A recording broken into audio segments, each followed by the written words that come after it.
I'm Holly. And I'm Bridget. And this is Girls Next Level.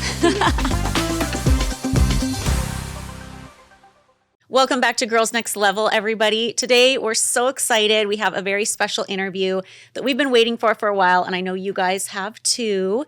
You know, there were 3 main cast members on Girls Next Door, but if there was anybody who would have been the 4th cast member in the hearts of the fans, it was definitely Sarah Jean Underwood. What? Yeah. No, it's 100% true. 1,000% true. I don't It's believe true. it. I'll start sending you evidence when I see it on social media. Really? You'll be inundated. What? No, Okay, it's that's 100% cool. true. Nice. Thanks. That was a great intro. Well, I think so too, especially as it gets going. I feel like our friendship grows. You spend more time at the mansion. Like there's so much more that we go and do together. Mhm. Like I don't even know how we're going to get this interview in today. We were talking about this a little bit before we even started recording, but like there's so much to talk to you about. There's no way we could possibly do it in one interview. So I feel like we have to kind of contain it as much as possible and then just have you back on like 5 more times. Okay. Yes. Pull my arm. We're excited. Everybody will love that. So should we just get right into Yeah, it? let's go. We have so much to catch up on. Yes. Time's ticking. Okay. Tell us a little bit about where you grew up and what your childhood was like. I grew up in Scappoose, Oregon, actually like a tiny, tiny little town, like I think it was like 3,000 or 4,000 at the time, right next to Holly, actually. Like, Yeah, we went to rival high schools. but we never knew each other. Yeah. And we didn't discover this until like I got to the mansion or whatever. But that's just kind of wild. It's like we were in these 2 little towns out in the middle of nowhere, really. Yeah. And they were only like 10 minutes apart. And our schools hated each other. Uh-huh. But yeah, I didn't know. What year did you graduate? 97. So I'm a little bit older than you, Okay. and that's probably why. But we Yeah. knew some people like Hunt Christensen and right. shout out. We're just like, what? I'm like, who? But yeah, so small little town in the country. I grew up, you know, being a weird like 4-H horse girl and like I did 4-H. Not horses, though. I did rabbits. rabbits. Isn't that what do you do perfect, with rabbits? right? Just raise them and learn how to groom them, like, take Oh, care nice. of them. Okay, and then you bring them and put them, just be like, look at my rabbit. Yes, we show them. You show them. You take them to the show and they win prizes, you know, like the Cute. ribbons. Cute. I did a little bit of that too. We had to like ride and perform these patterns. Or Wait, whatever, did your 4-H have crafts too? Because I also did a lot of crafts in 4-H. Like, no. I learned cooking and I learned like sewing and No, I didn't learn any of those skills. I still don't know any of those skills. My boyfriend like cooks for me, so it would have been useful. Yeah, so I was just like a weird like horse country girl, and yeah, like I mean, we'll get into it, but transitioning into LA and being thrown into Playboy was just like the hugest culture shock for me. I bet. Yes. I think it's a culture shock for everybody. Sure. I mean, who wouldn't it be? But exactly. But like, I feel like Playboy does pick like the small town girls. So I do feel like a lot of people like say that. And so that is true. But I was a very isolated girl. Like, I can't wait to tell you guys like my first like.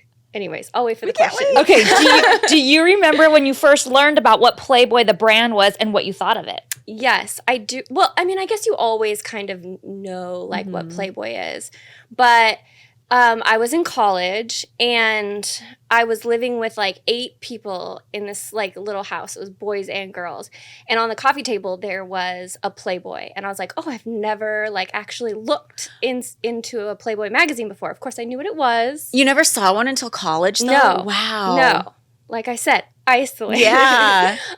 So I opened it up and I remember who was in there. It was Jennifer Walcott. It was the Playmate. And I was like, this is the most beautiful girl with the most amazing body like I've ever seen. Like that's all I remember thinking was like, wow, there's people in this world that look like that. I've had like a girl crush on Jennifer Walcott like since that day. But yeah, that was my thought. Like, and I was just like, cool, wow, how amazing to be that beautiful. Like what must that be like? Right. Yeah. So you went to OSU, Oregon State, Mm-hmm. and they were doing a college girls issue. Every couple of years, they do like Girls of the Pac-10, and they would go to each of those schools and search for different candidates. How did you hear about the search, and why did you decide to try out? Okay, so I didn't know that they were in town. One of my girlfriends was going to go try out, and she called me, and she's like, hey, will you straighten my hair for me? I'm going to go try out for Playboy. I was like, what? You hussy? Like, are you serious? She's like, yeah. And I was like, okay. I was like, you're going to, like, pose and like, you're going to go get naked? Are you serious? And she's like, well, no, because I guess there was an ad, which I never saw, but it basically was like looking for girls with a Pac-10. It could be implied, it could be swimsuit, it could be nude, it could be whatever. So she's like, yeah, I'm just going to go like in my swimsuit. She's like, you should go. And I was like, oh, I don't know. I don't think so. And like, I kept thinking about it that whole night. Like, I was just like, there was something that I was like, maybe you should. And it was so out of like my comfort zone. And because I was like a prude. Like, let me tell you, this is how prude I was, okay?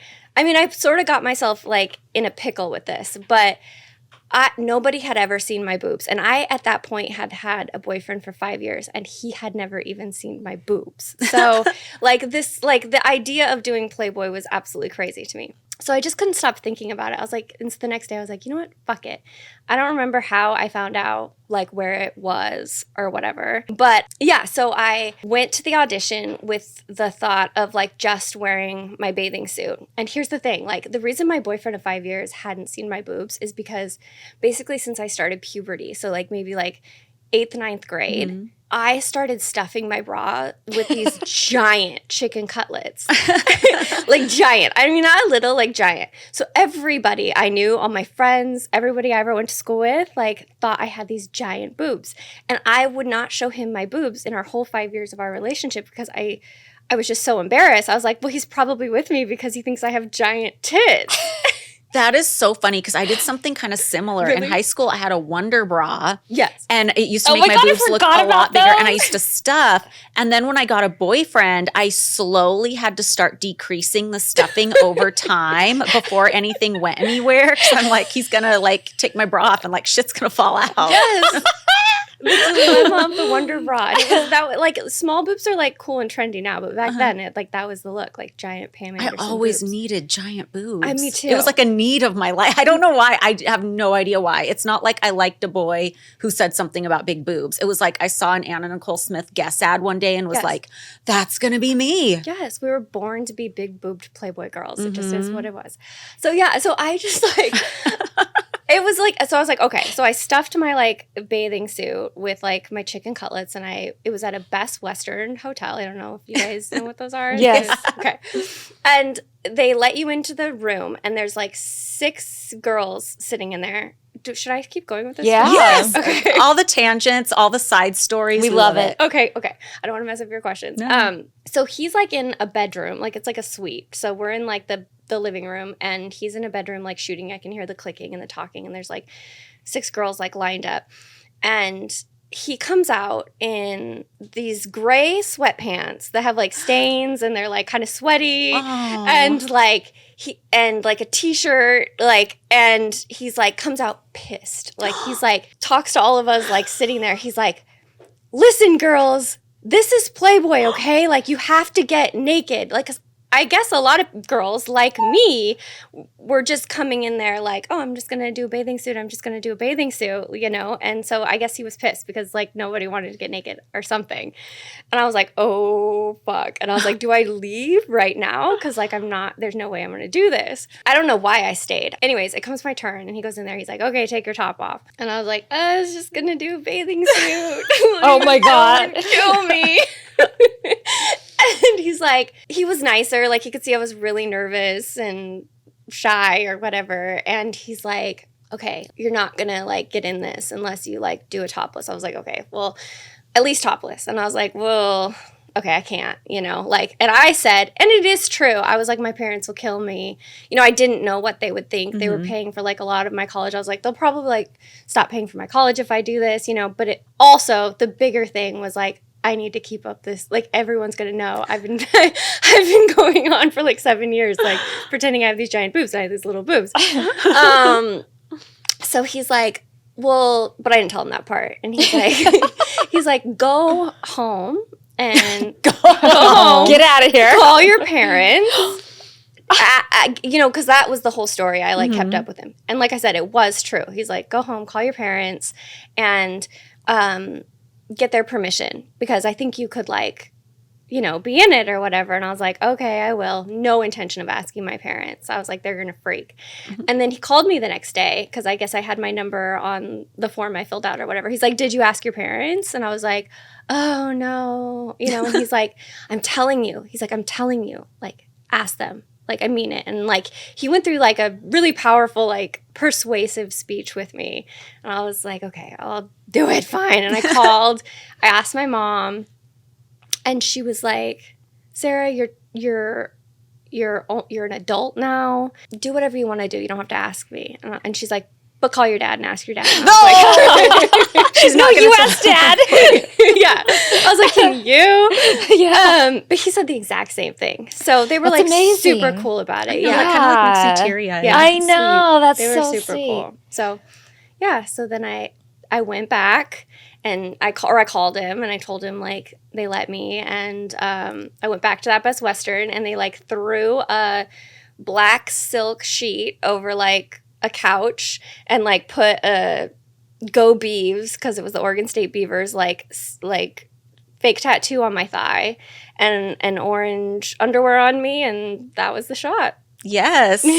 Wow. Just topless. Okay, I have a couple of questions or a couple statements too. That's my exact story that happened to me too. Really? Yeah, exactly. Like Which I wouldn't, part, though? and I Like- think Holly too. Pretty close. Very anyway. similar. Yeah, tell yours, because when you were telling that story, I was kind of getting flashbacks. Like, did Sarah tell? I remember you telling me about the gross sweatpants. I did. You have told me about that before, but I was like, deja vu. But didn't the guy come out and say the same thing at your tryout? Yes. So Oh. I was sitting in the same scenario, suite area like yours, and we were sitting out there filling out our paperwork, and he comes out mad, and he tells everybody, look, this is Playboy. I'm going to ask you to take your top off. Don't be surprised, and don't like sit there and have to make me talk you into it in there. Know before you come in that room whether you're going to take that top It's like off a or bait not. and switch. Like, obviously, is, that's like yeah. a thing. It's a way they get the girls to come in or something like that. It must be if we all have the same story. And he said exactly, he's like, this is Playboy. If you can't do it in that room, you're not going to do it in there. So, like, if you want any chance of getting it, you're going to take your top off. That's But wild. He didn't ask for more than the top off. No, but he me did neither. top off, Yeah. for sure. So that, and then two, and we can take it out if you don't want to say on camera, but who was the photographer? That's what I was going to ask you. David Meese. Okay, it was the two main guys, and mine was Giorgio, I think was his name. I feel really bad okay. because he was discovered me, but it was like those two guys that were the ones like going around and like getting all the girls. Yeah. But yeah. The other day I was trying to find something themed for myself and a friend to wear. I had a few things in stock in my closet. I was looking for like a Y2K Vegas look. So I wanted like those chainmail type dresses. And I couldn't find another one. So I was looking online and I found the perfect thing on Poshmark. It was a silver chainmail Versace dress. It was the perfect thing. I couldn't believe I found it, and at a reasonable price. Poshmark is the leading fashion resale marketplace shaped by real people and real style. Millions of new and pre-loved items, from daily wardrobe staples to vintage and luxury fashion. Archive-worthy pieces you thought you missed forever, current essentials, one-of-one vintage finds. It's all there. And when you're ready for a closet refresh, you can earn real money selling the pieces you're ready to part with, reaching more than 80 million users on the platform.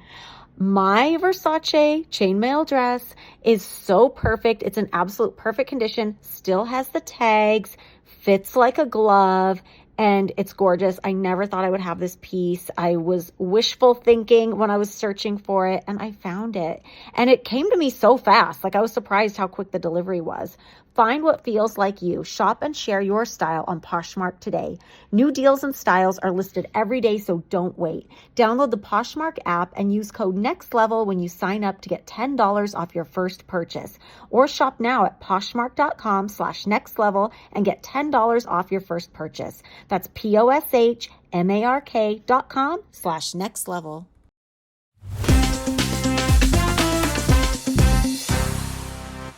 No, I never worked with that guy, but I've heard. But I mean, I think it was Giorgio. I feel really bad, but he was really really nice. Like, Yeah. and I attribute like all of my success after sort of to him, because he was the one that like was like, you need to do this.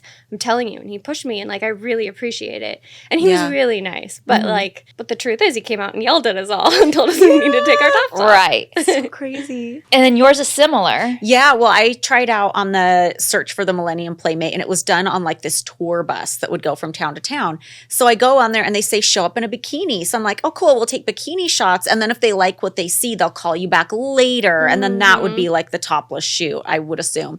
But I went down there, and when it was my turn to go into the room and take photos, he was like, okay, so can you take your top off now? And I was like, yeah, I wasn't really planning on that. And he goes, oh, well, we need those pictures. And I'm like, okay, well, can you write something on my packet? Because they put your pictures in this packet that had kind of like a questionnaire on it that you signed. I'm like, can we sign a thing that says you can't use those photos? Because I didn't want to end up in like one of those random pictorials where it was like girls of the da-da-da. Like if I was going to be topless, like I wanted to be a Playmate. Exactly. So, did they agree to that? Yeah, they agreed to it. But I was also thinking like I probably completely fucked my chances also. Because I'm like, don't use the topless photo. Not really. So I agreed to take the top off. And then they used it when they did the Millennium search. Like they had all these Polaroids of girls, and my Polaroid was used. And then like there was like a couple little ones in there of me topless in there. And I'm like, oh, I'm topless in Playboy? And like these little ugly, not well lit Polaroids. Yeah, that's annoying. That's not really So fair. they did use them. Yeah, I don't like that. Yeah, I don't like it either. Yeah. So next step is you shoot your college girls cover, right? Yes. When did you get word that you were chosen to shoot a cover? Very shortly after. I think it was like I was in my junior year of college, and very shortly after, they're like, they want you to shoot the cover. We're going to fly you down in like within the month to shoot it. So, yeah. That's so cool. And the crazy thing, and I learned this when we were talking before and like going over stuff, is you didn't stay at the mansion that first time. I thought your first shoot was that time I met you later on when you shot your pictorial, but you didn't stay at the mansion. You stayed at a hotel. Do you know why that was? I don't know. That's weird. Is it though? Like even girls that aren't like, because I wasn't testing for Playmate at the time. I was just like, everybody stayed at the mansion. I don't know why they didn't do that then. Well, it was, they flew me and this other girl out, and I didn't know at the time. Like I thought like, oh, I got the cover. But when I got there, it was me and this other girl, and they're like, you're basically like competing against each other. And yeah. And I was like, oh, well, she's gonna get the cover, obviously, in my mind. Like she had these giant, big, fake boobs. She had long, luscious blonde hair. She was so curvy, like big hips, tiny waist. Like I was like, and then here's like me, 5'2", like straight as a pole with like little boobs and like awful extensions. And I was like, okay, she's got it. And I still to this day kind of think like I only got it because I think she might not have been 21 and I was 21 at the time. So maybe out of like default, I got it, got the cover. But yeah, they put me up at a hotel. I didn't even know that staying at the mansion was like a possibility. But after we shot the cover, and it was like body paint, I was there for like, it was only one day. I think they body paint for hours, and then we shot.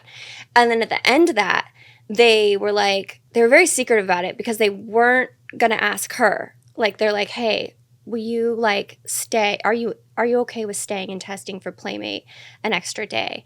And I was like, oh my gosh, like amazing, but like I gotta call my parents. Yeah. Because Playmate meant like full nudity, and I hadn't done. I mean, I was naked, being body painted, but for whatever reason you have paint on, you feel like it's a little different. Yeah. And I stayed to shoot, but I still stayed at the hotel. But they said when I was shooting or testing for Playmate, they're like, if you want to go up and have dinner, you guys are having dinner that night or something, and meet Hef and stuff and go to the mansion, like we can get you a car to go there. And I was like, absolutely not. That just showing up to the Playboy mansion like by myself to go meet Hugh Hefner and like all these people, like no interest. No, that sounds like my anxiety could never. Yeah. So I declined, which honestly is probably stupid, but like I just didn't like think about it. Like, oh, you should go and meet Hef. Maybe he'll like you and see you in person, and maybe you have a better chance of getting Playmate or something. But like those thoughts just never ran through my mind. I was a very anxious little girl, and like I still am. And so I was and have crazy bad social anxiety. So yeah, I declined, and yeah, I didn't go up that trip. What was your test shoot? What was the theme? It was they basically carried over I guess he liked my test shoot so much, like he kind of turned it into a part of my like Playmate pictorial. But it was just like a girl's bedroom, a little girl's looking bedroom. Yeah. I will say, because I did look so young. Like I looked much younger than I was, and I was very young. So it was just kind of like a little girl's bedroom. Do you remember who did your makeup? Yes. Basically, Sara Cranham did my makeup through like out my entire career of Playboy because I just loved her so much. Did you like it right off the bat? Like when you first saw the makeup? When you first saw yourself done up, did you like your makeup? I did. I loved it. Like I had no idea how to do makeup or whatever, and I felt like really beautiful. What I do regret though, and I still to this day do not let anybody touch my bangs. Like I'm very particular about them. I think I do a better job of styling them now than I did back then, but like I look at that cover and they're just so like Sara was like, let me do your hair. And I was like, no, like don't touch my bangs, don't touch my hair. Like I did not really let her do my hair other than like tease it a little bit. But I'm like, man, like my makeup looked good, but like I could have had some professional hair done. But no, I think you look so cute. I get it though. Like I don't like straying from like a distinct look either. Yeah. Like it freaks me out. I've never had anybody, like every time I have ventured out to have someone style my bangs for me, I've never liked it. So whatever, for better or for worse, I always do my own bangs. Wait, what about when you go see Laurent? Laurent's assistant back in the day, like did a pretty good, she was the only one, when I was saying that, I was like, well, there was that one girl of Laurent's. She did a good job, but. Do you remember who did your shoot? Oh, yeah. Photographer? Oh, yeah. Arnie Freitag. Oh, Mr. Arnie. I love Arnie. Yeah. Then how long did it take before you found out you got Playmate of the Month? I think I found, God, that's a little fuzzy for me. I found out, I think, pretty quickly. And that's right. I found out pretty quickly and we shot it really quickly. They came out we shot a little bit in the studio and they also came out to our property in Scappoose, our farm, and we shot with the horses and in my childhood barn and like all that stuff. But yeah, I found out quickly and we shot really quickly. And then, but during that process, you do come to the mansion. Yes. So what was that like the first time coming to the mansion? Oh my gosh. So I basically like finished my finals and flew out to go shoot. So it would have been like the summer, like June or something like that. I flew out to go shoot it. Landed. They took me from the airport to Playboy Studio West to shoot. Got my hair and makeup done, and we start like shooting my centerfold where you just stand in like one spot like the whole time and take like a million Polaroids that Arnie looks at like under a magnifying glass. And then towards the end, I knew I was going to be going to the mansion after the shoot. And then towards the end, they're like, hey, did you bring any like evening gowns or anything like that? Because they're all going to an award show and they would like you to come. And I was like, no, I did not bring an evening gown.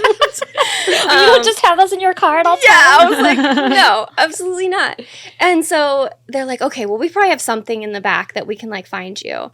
And they found this Dolce & Gabbana like slip. Like it was a slip. It was a purple slip. Like it was not a dress. It was not an evening gown, but it's all they had in my size. And that's what they put me in. And I got dressed and they're like, okay, when you get there, like they're pretty much going to be ready to go or whatever. I was like, oh my gosh, okay. And they sent me in the limo to the mansion. I'm sitting there in my Dolce & Gabbana slip, not having any idea where we're going. There's just some event that we're going to. I show up, I walk in, everybody's in the dining room. There's camera crews everywhere. Did they not warn you? No. Oh, God. No, I had no, it was your guys's, I think, from what I understand, it was the okay, now I find out it's the AFI Lifetime Achievement Award Show for George Lucas. Mm-hmm. And was that the first day you guys filmed? Because I was told that was the first day that you guys started filming. It must have been, because the first day I remember was showing you and Raquel around. Which must have been like the next day or something. Right. Exactly. It must have been. So, okay. So then it's true. That night was like your guys' first night filming The Girls Next Door. I walk in and everybody was waiting for me. Like I was the last person. Oh, no. To like I have Hef, I have all you guys, camera crew, like Playmates. Everyone's like waiting for this like little girl that like nobody knows. It was awful. So basically like I walk in and Hef's like, okay, let's go. And I'm like, okay, so we're Oh going. my gosh, that's funny. I get in the limo and like I know nobody. And Tiffany Fallon just put me under her wing, and Tiffany Fallon was Playmate of the Year. She was the current Playmate of the Year at the time, actually, I think. And she was so sweet and like motherly, and she like helped me. But yeah, that was my first day at the mansion. What a whirlwind. So then the cameras follow you when you're shooting your pictorial at the studio. Were you warned about that at all? Did you feel okay with it? Did you feel like it wasn't really what you signed up for? Were you nervous about your nudity ending up on TV? Did they follow me for my Playmate of the Month shooting?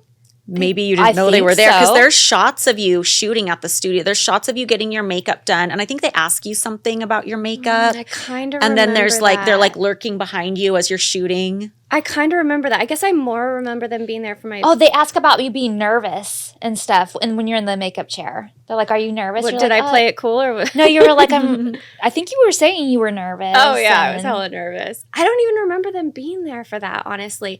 I don't know what it was like for you guys, but for me, like, I never noticed the girls next door cameras, but maybe because I wasn't like the star or whatever, but like... I feel like they were really easy to get used to. And Yeah, it I came think to so. a point shooting the show where I was like, wait, where's my camera crew? Like I missed them not being there. Yeah. And not only did I, feel like I could just be totally normal on camera, but like I was sad that when they weren't there filming something. Yeah. Well, I mean, maybe for me, I was just more focused on like, I didn't know what this show wasn't anything at that point, you know? So like to me, I was focusing on Playboy and their cameras and their behind the scenes and like what I was going to be doing. I don't even know that I was like paying attention to the camera crew because like, what is this? Maybe had I known how big like Girls Next Door was going to be, like maybe it would have seemed like a bigger thing. But I was like, oh, they have this like reality thing that they're like filming behind the scenes or something like that. I didn't know. I didn't think about it much, really. If you guys have heard me talk about Hungry Root before, you know I love it because it basically handles all my weekly meal planning and grocery shopping, and it takes into consideration all of my little particularities with food. I enjoy cooking dinner, but I get stuck in a rut, and then I get stuck on these same recipes over and over again. Hungry Root helps me plan my meals, and the best part, it goes grocery shopping for me. They deliver everything I need right to my door, and I'm not gonna lie, I don't miss going to the grocery store. And you guys, Hungry Root takes into account your health goals, your dietary preferences, your budget, and it helps curate a custom delivery for you each week. Hungry Root offers over 50,000 chef-crafted recipes with many ready in just like 15 minutes or less, which I really appreciate. I also like stocking up on a lot of the quick things. Like they have smoothies and snacks and sweets and salad kits and ready-to-eat meals and supplements. I particularly like getting like beef sticks and cheese cubes and pickle slices and little yogurts and things that I can eat quick and on the run. Hungry Root holds all of its foods to high standards, screening out over 200 additives, including high fructose corn syrup, artificial sweeteners, and preservatives. You are going to love Hungry Root as much as I do. For a limited time, get 40% off your first order, plus get a free item in every box for life. Go to hungryroot.com/nextlevel and use code NEXTLEVEL. That's hungryroot.com/nextlevel, code NEXTLEVEL, to get 40% off your first box and a free item of your choice for life.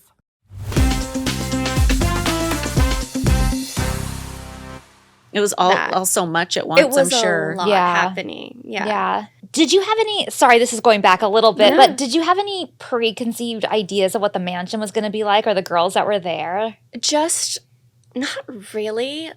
Honestly, like it all happened so fast. Like I didn't, I mean, I guess, I think we all kind of do, like Playboy bad, Playboy slutty, Playboy dangerous, you know, like whatever. So yeah, I mean, I guess like, I definitely, the Girls Next Door show didn't exist where it like showed the world that like it wasn't this big scary place with like orgies. While they do happen there, it's like not regularly. Like it is a big kind of like family and this warm cozy blanket in a lot of ways, like, and it's not this big sex romp all the time and like whatever. So I didn't have that going into it. So yeah, I guess I had like the idea that everyone else had before the show really showed that what it really was. Yeah, so it was a scary idea going into it, but if I go, like, I don't know that I ever thought, like, am I going to have to, like, sleep with Hef? Because that's what everyone, like, thinks. Like, okay, if you're a Playmate, go to the mansion, you obviously, like, sleep with Hef. I don't even know if that went through my mind. I think if, like, I had thought that, I probably never would have gone.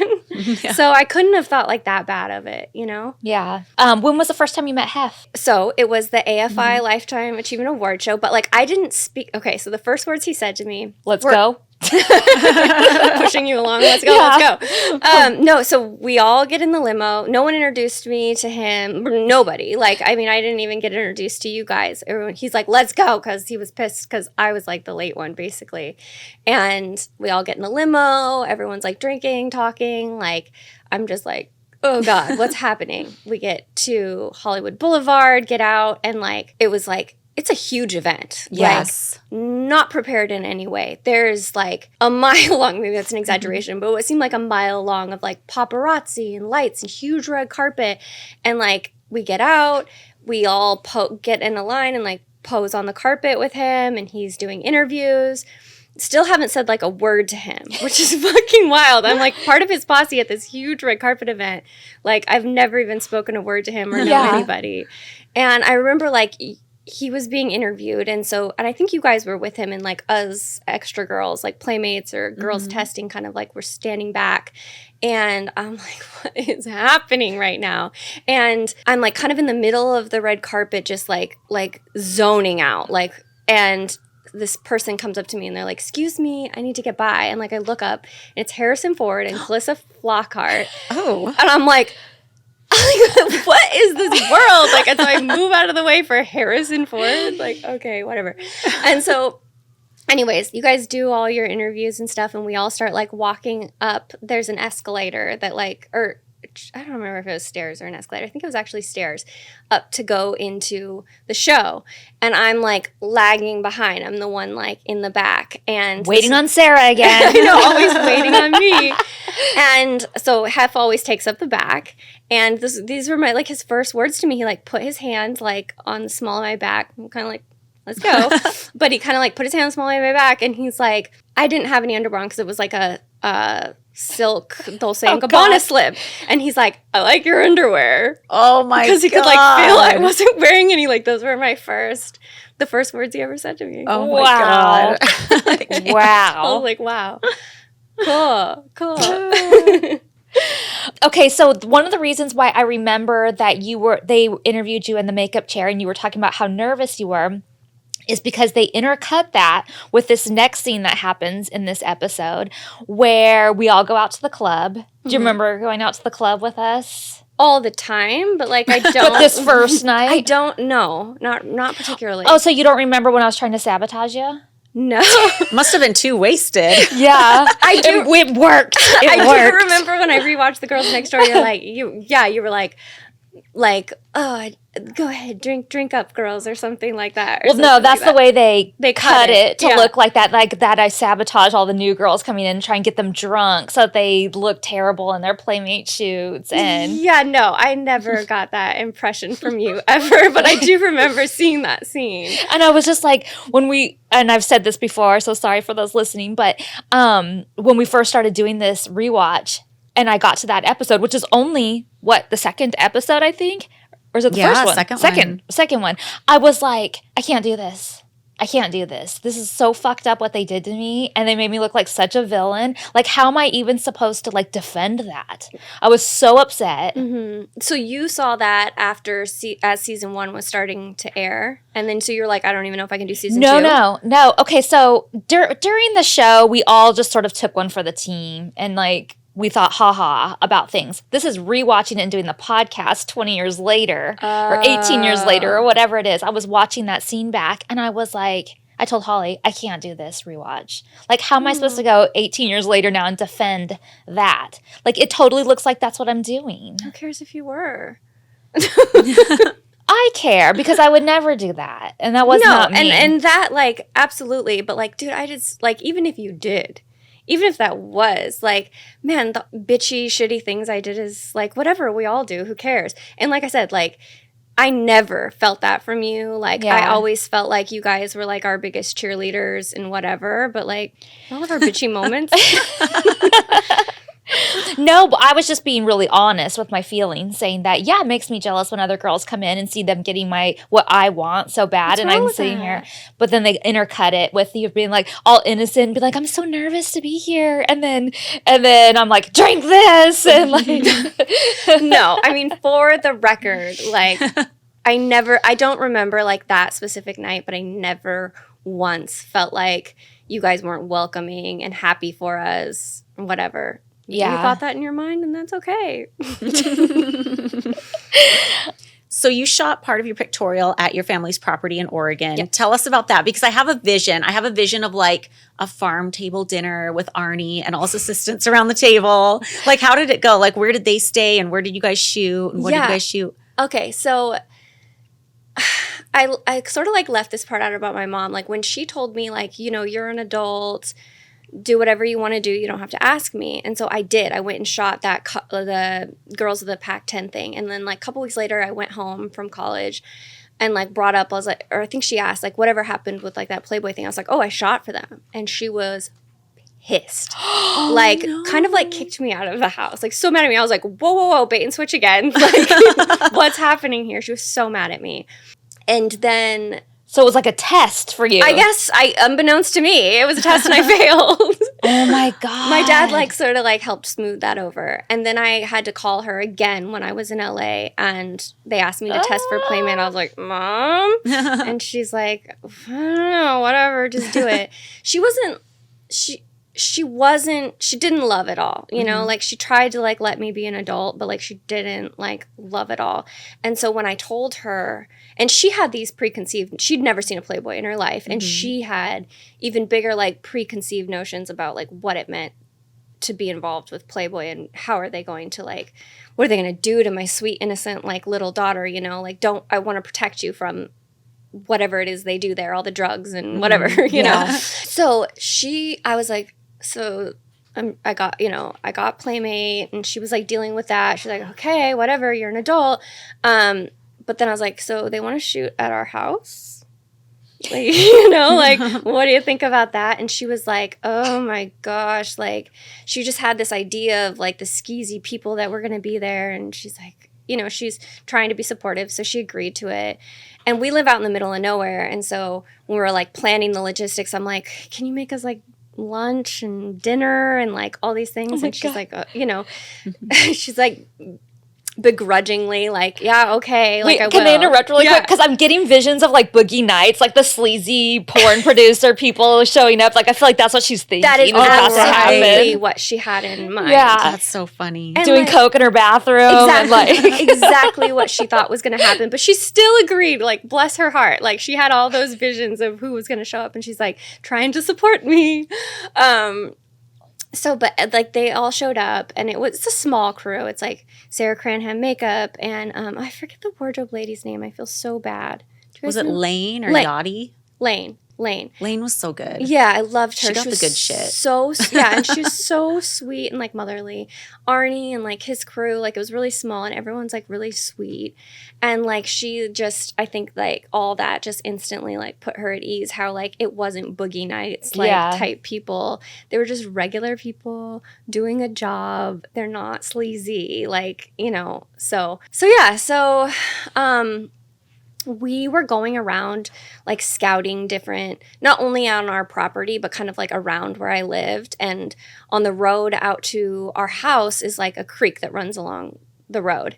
And so we like pulled over there. I was kind of like showing them stuff, and we go down to this creek. And Arnie's like, oh, we could like tie a tire swing up, like make a tire swing, like you're swinging over the creek or whatever. And we're kind of like talking about it. And we hear like these little kittens like, meow, meow. And this is in the middle of nowhere. Aww. And we're like, what the heck? And we see like one kitten like half in the water, half out, like baby, like smushed under these like branches, like trying to get out.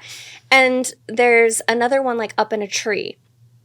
We're like, oh my gosh. So we like take these kittens and we bring them home to my mom. And they're babies, and we're like trying to like nurture them back to health. They're like on their deathbed kind of. And then we go back the next day to shoot this tire swing thing, and we find like another one of them. And so we bring them back to my mom again. And now we have like 3 kittens like that we're now like adopting because of this like Playboy shoot, who ended up being in the Pictorial, by the way. I remember that picture. Yes. So cute. Yeah, it was really cute.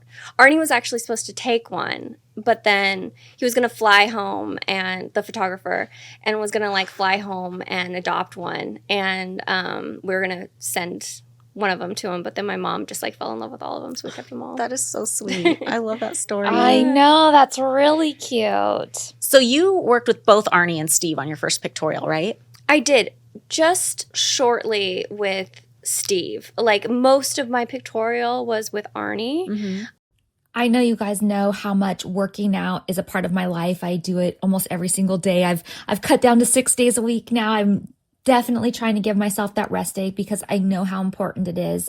But I could feel that it was time to start switching it up. Plus, I really wanted to start focusing on strength training more. There are people in my family right now that are dealing with brittle bones and osteoporosis, and I just want to focus on strength training and staying fit and really focusing on that. And that's when I found Ladder. So what is Ladder?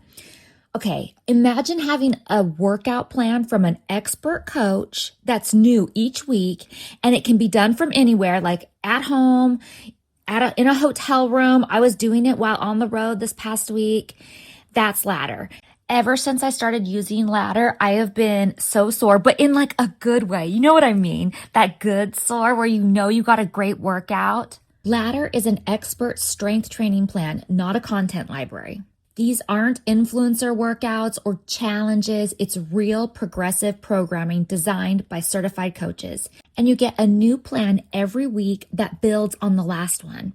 It feels like having a coach right there in front of you. It really does. It works for any strength training style you prefer too. So if you want Pilates, they've got it. If you want bodybuilding, at home, dumbbell only, hybrid strength, glute focused. Okay, I know everybody wants glute focused right now, right? Kettlebells, postnatal, whether you train at home, at the gym, you're on the road, there's a plan for you. Remove the guesswork with Ladder and get a real coach in your ear telling you exactly what to do for every workout. No thinking, everything planned for you.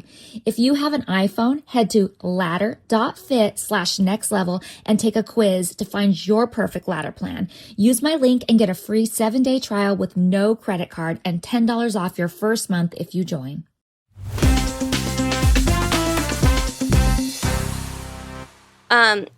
They like hated each other, and so like they both like talk shit about each other, like kind of like the whole time. Like I didn't even know Steve, but I knew so much about Steve and what Arnie like didn't like about him and stuff.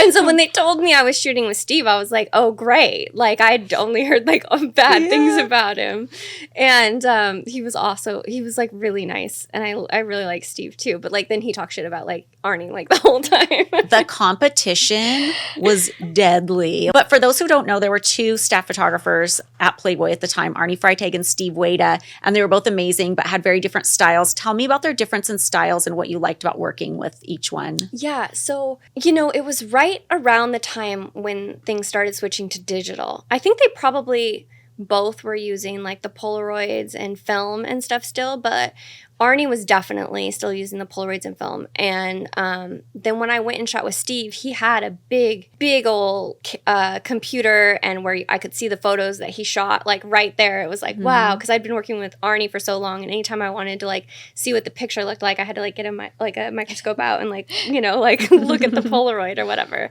So I thought that was like really cool to be able to just like, wow, he took a photo and now I can see it on the screen, know? I felt like Arnie's was a more really sweet and innocent type of pictures. But I think that was cool because then when they put me with Steve, they pulled the mattress off the bed and like had it like crooked kind of like in the air, and it was like my bed was made with Arnie, and like I had a little like teddy bear, and like it was just very sweet. And Steve's like, pull the mattress off, have it hanging half off, the sheets are all messy, like hike your panties. She's been like, getting wild in here. way up, you know? So it was kind of, in a way, it was kind of cool. I think it made my pictorial more interesting because it had like kind of both of their perspectives. I don't know if they normally like switch. Yeah, that's interesting. Well, it kind of encompasses all of like what a Playmate's supposed to be, both of those styles. So it's cool that they had both of them there like that. Oh my God, I have a Marilyn story. So that documentary I told you about Arnie. So I show up to do it and the guy was talking about how he interviewed Marilyn. I'm like, oh, you interviewed Marilyn? I want to get her on the podcast so bad. And he goes, well, I have to warn you, she was not that kind about you. I go, what? I go, oh, really? What did she say? And he goes, she totally blames you for her demise at Playboy. And I'm like, how is that even possible? She was fully retiring. That's what I'm saying. Announced she was retiring, said she was moving to La Costa by the time I was coming in and interning. And she was like incredibly welcoming to me when she didn't have to be. So I don't know what that's all about. Marilyn rewriting history a Yeah, little I think, bit. yeah. Or she just had like a Jay Leno moment where it's like, I want to retire. So like, now I can't. No, I don't want to. This is my life type of thing. Put me back in, coach. Yeah, maybe. Yeah, I specifically remember like she was going out. Yeah. So interesting. Crazy. Marilyn. Anyway. So tell me about your Playmate video, because I think a lot of women who came to pose for Playboy back in the day thought they were just going to do this great magazine pictorial, and then you find out you have to do a video that's going to be like on a VHS and a Playboy TV, and I think sometimes it was a little much for some girls. Like being on video feels a little bit different than being just in a still photo. So how did you feel about that? Did you know the video was part of it? What was it like?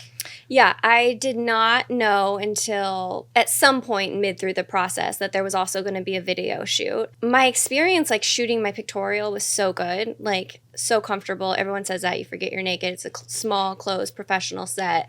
Like, so I really wasn't that worried about it. I didn't know that it meant that I wasn't going to be shooting at Playboy Studio West. I wasn't going to be shooting with Arnie or Steve and all the people like I had come to be like close with. None of that was like explained. So in my mind at first I was like, oh, okay, we're gonna do what we just did but like a little bit of video. I was okay with that. I wasn't scared. So then I meet, them, and they introduced me to them, and we kind of talk about like get to know each other, the husband and wife, like at their house. And I was like, okay, maybe this will be okay. Like it's new people, but they seem nice or whatever. And then I get to the set and it's like 30 people, like huge set outside. There's just like random people walking around everywhere.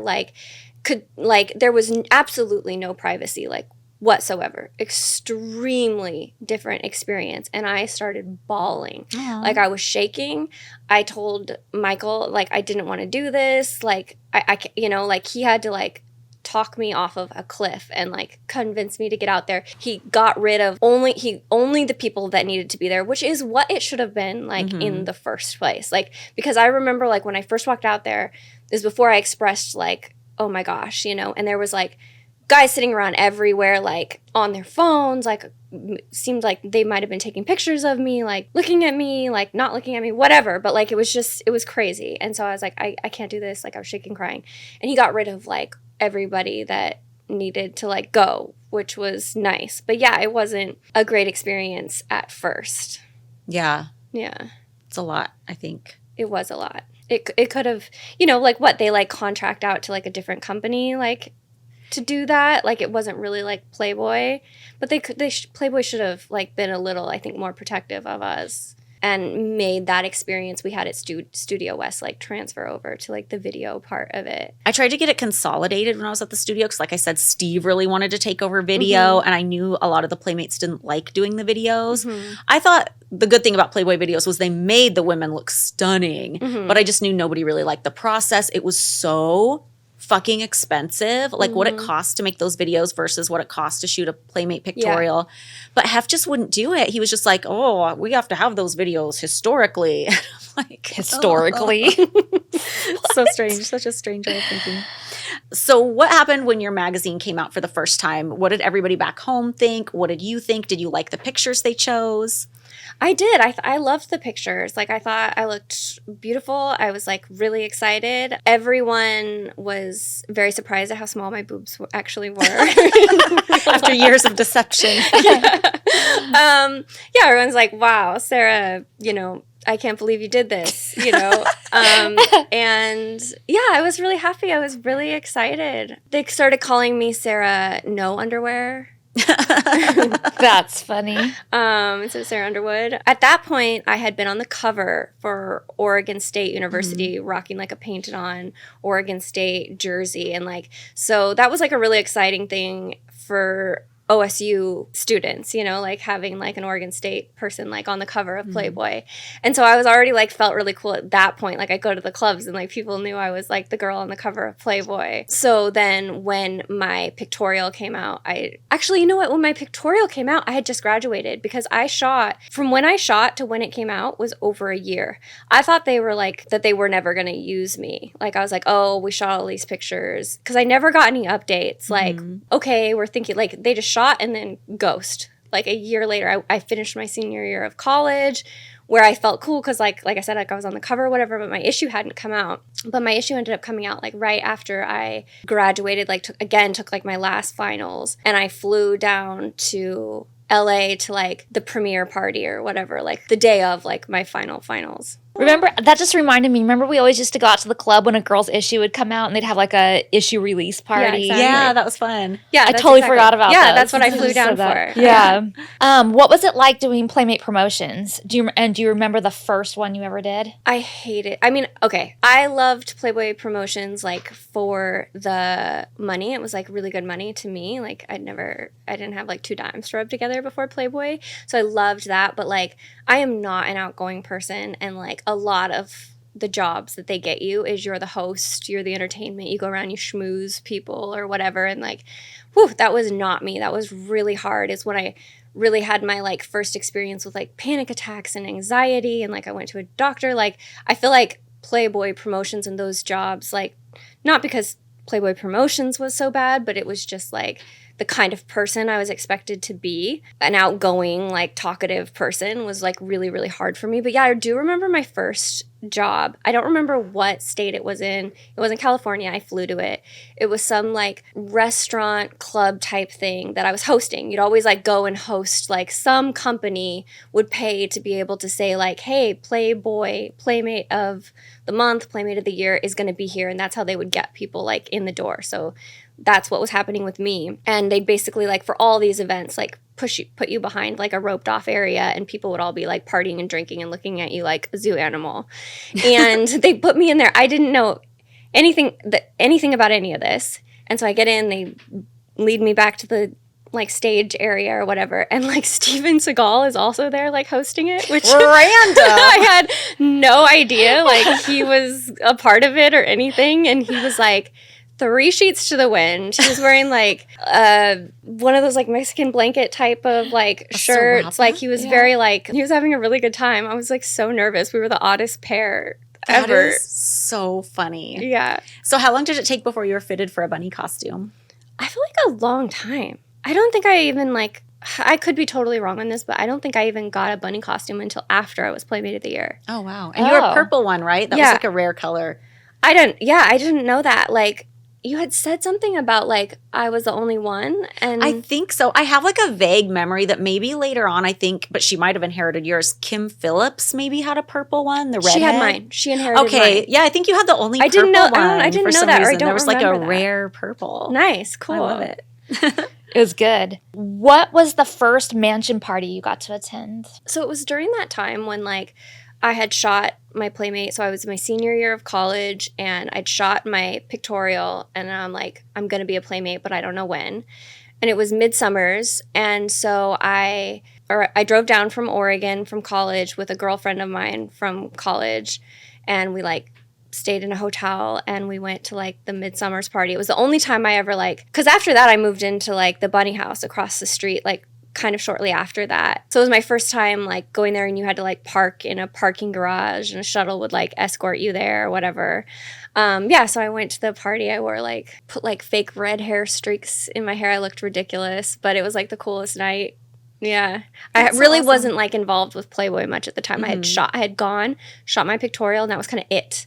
Like I didn't really know you guys all that well yet. I didn't know anybody at Playboy. I just like went right back to my life. So I like showed up at the mansion just like, wow, okay, cool. Was your friend super excited? Oh, she was so excited. Yeah. Yeah, we had a blast. Do you remember what you wore? Yeah, it was a red and white like sheer thing I got off of like Yandy or, you know, like one of those sites or whatever. It was like a skirt. It was like a dress. It was sheer. It had like little red hearts and sheer white. And then I put like red streaks in my Why hair. do I feel like we have a picture with her from that party? You might. Yeah, I I did have a sit with memory you of it guys. because I was going to ask you, were you like a strawberry girl? I have like a strawberry, like I know it wasn't strawberries. You said it was hearts, but like I have a vision. Yeah, I do too. I have a vision. I have a vision of the streaks possibly in your head. Yeah. Like, and I feel like I see a picture in my head. We did sit with you guys. Like, and now that I look back, like, I didn't know the rules or, like, anything. Like, she was not a playmate. And I'm like, come sit here. And, like, she sat at, like, the table with all you guys and whatever. I don't know. Like,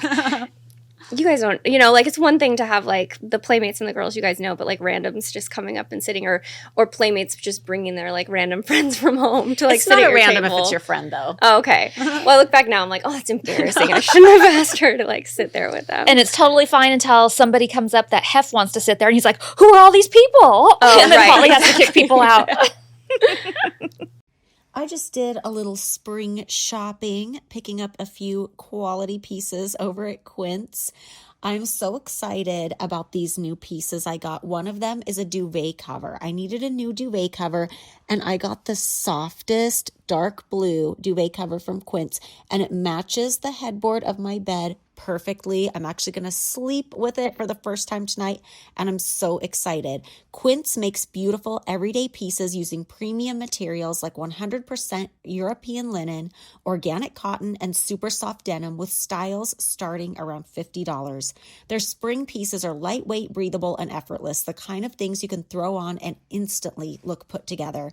And that same focus on materials carries over into their accessories, like their leather bags, which are made from 100% hand-woven Italian leather and honestly look way more expensive than they are.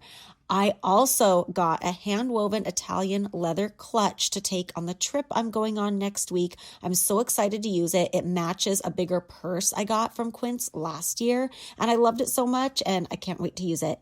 Quince works directly with ethical factories and cuts out the middleman, so you're paying for quality, not brand markup. Refresh your spring wardrobe with Quince. Go to quince.com/nextlevel for free shipping and 365-day returns. Now available in Canada too.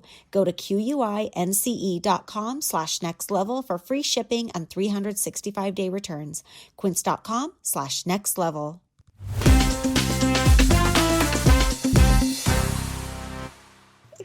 What was your favorite party at the mansion? You know, probably Halloween.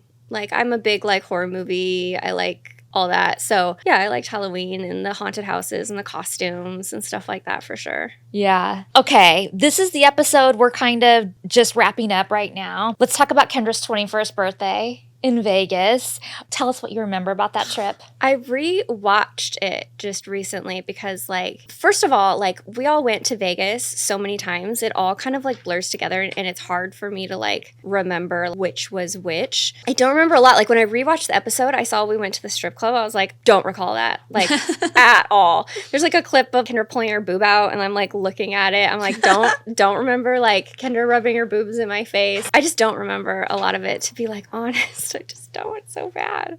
I remember, and maybe I remember this part because, like, I hadn't been, like, drinking all day and night or whatever, but I do remember you. Like, it was, like, the first time I saw you, like, really get drunk and, like, let loose. Mm-hmm.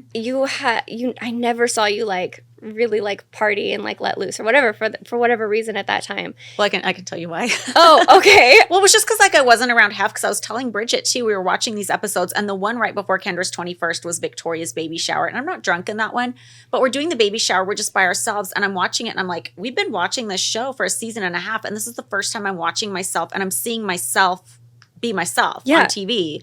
So that was weird. And then we were watching the 21st birthday one, and I had flown to Vegas ahead of time to, like, set everything up and do the gift bags, and I'm hanging out with Destiny at the pool, and I'm watching myself, and I'm like, oh, I'm myself again. But it was because Hef wasn't there, so I don't have to be, like, you know, Stepford wife all the time. I guess that's it, because I was like, dang, Holly is, like, so much fun. I never saw you like that. I never saw you party, and I was like, and you were such a fun energy, like, during the day that I, like, we were all wanted you to stay. Like, we're like, Holly, stay. You're so much fun right now. Like, stay, you have to stay. And, like, you seemed so happy. And yeah, and I remember you wanted to stay. And I felt like we'd almost convinced you to. but then you ended up still going back. I don't even know if you asked if you probably not. No way. No way. But like, I know you wanted to. We all wanted you to. You were just on a whole other level of letting loose and having fun. It was so fun. Yeah. Well, I remember that obviously we took the bus there. Yes. You know what's funny about this, before I even start with what I remember and what I don't remember and what's just from the show too, Yeah. but I asked Crystal like what she remembers about this, and she was like, I don't remember anything. Why? I don't know. And when Holly first was like, I'm going to have to rely on you heavily about this episode, I was like, oh shit. Because at first, I didn't remember anything. And then I texted Destiny and she was like, girl, I don't remember anything. I think we drank a lot and danced a lot. It must have been. And I'm like, how does group nobody amnesia. remember Nothing. anything? But then I started watching it, and then things started coming back to me, and not just stuff that I saw on the show, but then I started listening to commentary too, because if you have the DVDs, you can listen to the commentary part. And all of this other stuff started coming back to me, and I was like, oh my God, now I'm starting to remember. And I'm sure I don't remember everything, but I'll tell you what I remember because maybe it'll jar your memory. So we take the bus there. We get there. We hang out by the pool for a little while. Kendra goes back into the room, one of the suites. We have 2 suites, the bowling alley suite, Lucky Strike, and we have like one of those sky villas with the pool outside and everything. Kendra gets ready with Stephen Molesky, which I was shocked that he was able to come to Vegas and do her hair and makeup after what just transpired in the Europe trip. Hef just must have been clueless as to who was doing her makeup, and he probably drove himself out there. And Yeah, and then security was in the room, so I guess it's okay. But anyway, so then we all get ready. We go to dinner. Well, we gamble for a little bit. We go to dinner at the 9 Steakhouse, and then we go to the club. And on the way to the club, and there was actually somebody else that reminded Holly or told Holly about this. And when she told her that, and Holly told me, I just had this explosion in my head of this memory. We're going to Club Rain, and Kendra runs into her ex-boyfriend. Who? I don't know his name, but do you remember there was a group of guys? Well, there was a whole bunch of people watching us go into the club, and then all of a sudden somebody starts calling out her name, and she stops, and she went over there. I don't remember this. And it was drama.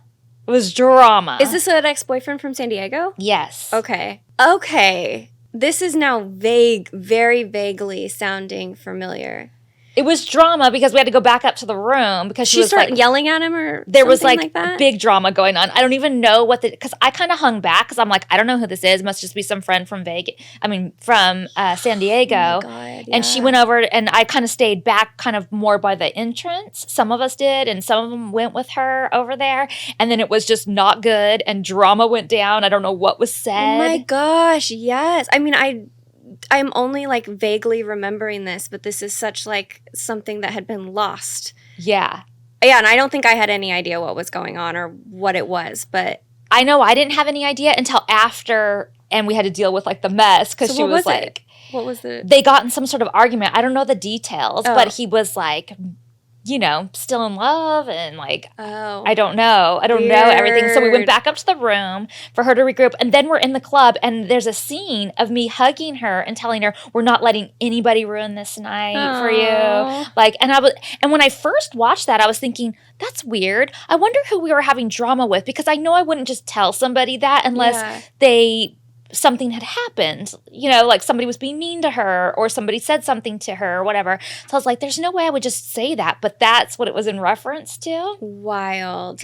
And then we're at the club and she loses her grill, Mm-hmm. and we're all on our hands and knees, Yes. and it's getting kicked around. Was and that like, on the show or no? No. Because I do remember that too. And I'm like, do I remember this because of the show or not? But it yes. wasn't on the show. Yeah, she lost her girl twice that trip. Yeah, she had it on the cake table, and then she got up on the cake table to dance and kicked it off, and then it was like, "Where's my grill?" And by this point, like everybody's been dancing, Yes. and we're in our little dresses on our hands and knees, like looking for all the pieces to her grill. The grill was the drama. That And trip. this part I don't remember. I know that we talk about it in commentary, so maybe you remember. Something caught on fire with the cake and the candles. But I'm thinking, oh my God, now I'm thinking back this many years later and thinking how dangerous that club was, so packed. Could you imagine a fire breaking out? Oh my God, no. But something caught on fire. So then we leave the club, and I remember us going back up to her room. This is not on the show either. I remember us going back up to the room and her having a meltdown in the hall because it was only 2 a.m. or something like that, or 3 a.m, and it was too fucking early to be going back to the room, and all you guys are fucking party poopers, and I don't want to go back to the room. Jeez. And we go back to the room, and she's like, I want to go to the strip club. I want to go to the strip club right now. And you may not remember going to the strip club because not everybody went. I went because I watched the show recently and I saw myself there. But that's when I was like, I do not remember going to the strip club. Maybe I was like half asleep or something. But no, I don't remember it, but I was there apparently, according to the footage. Well, I went. I don't remember how we got there. I don't know if we went in the bus again that we came there with or how we got there, but we go.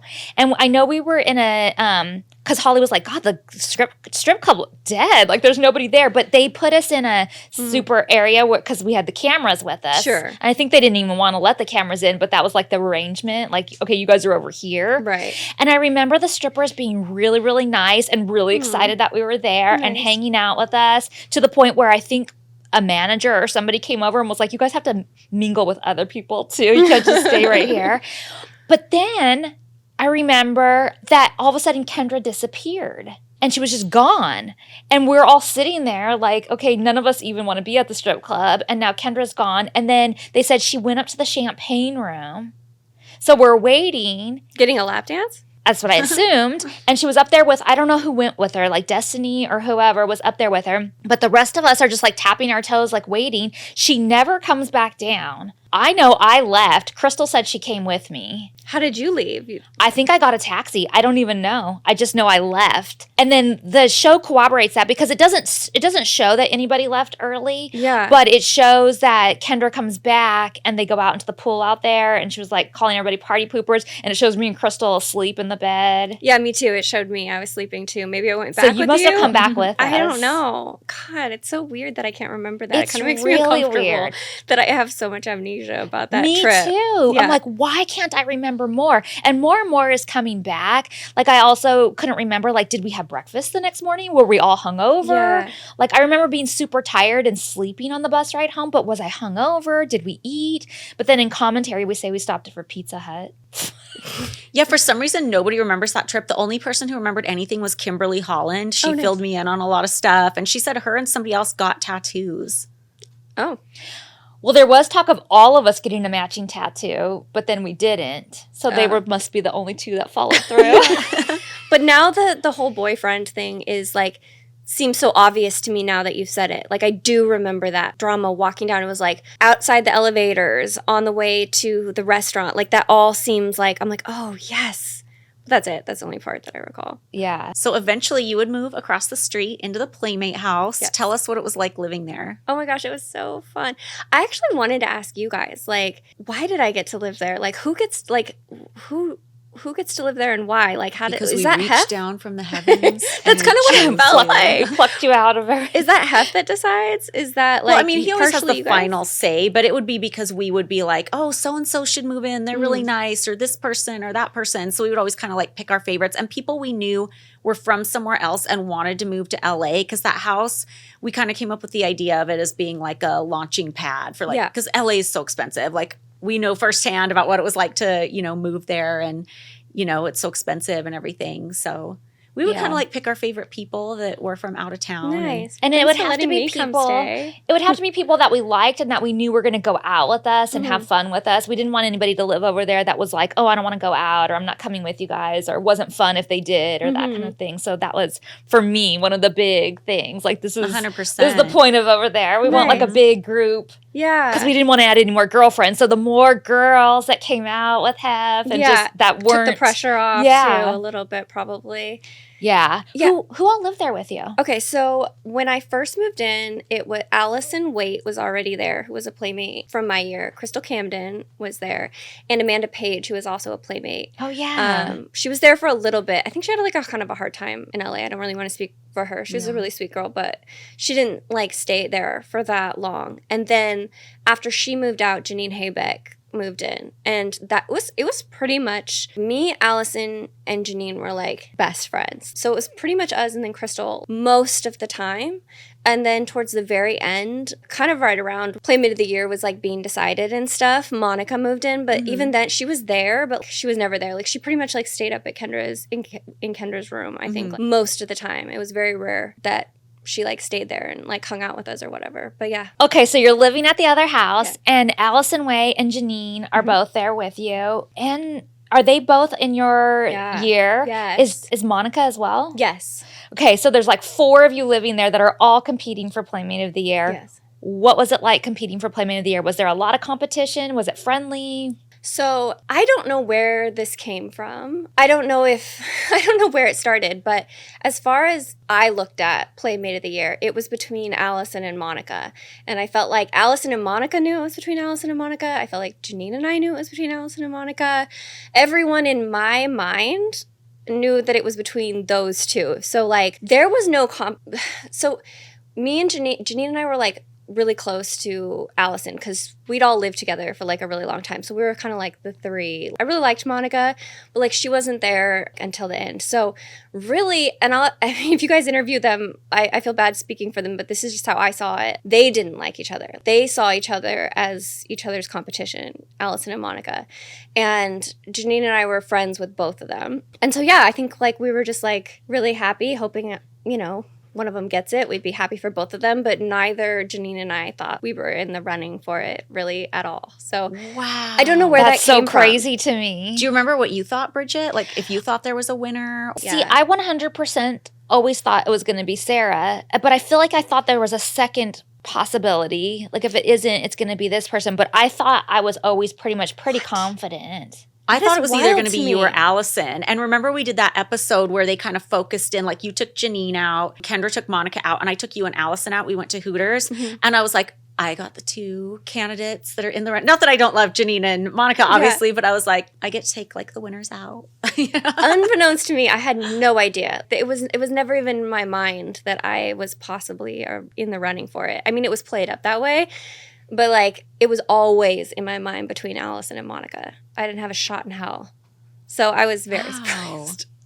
Were they surprised too, you think? I think, yeah. Heck yeah. I mean, I know, like, I think it was like, if you watch the video when Allison greets me, I'm like in her ear and I'm like, I'm so sorry, Allie. I'm so sorry. Like, I felt so bad because I think we all kind of thought like she had it, you know? And because Allison, like, she was like so educated. She was like, had a graduate degree. She was so well-spoken. She was so beautiful. Like, she just seemed like the perfect like candidate for it. It was like, obviously it was her. I was like, I don't know. I still to this day don't understand why I got it.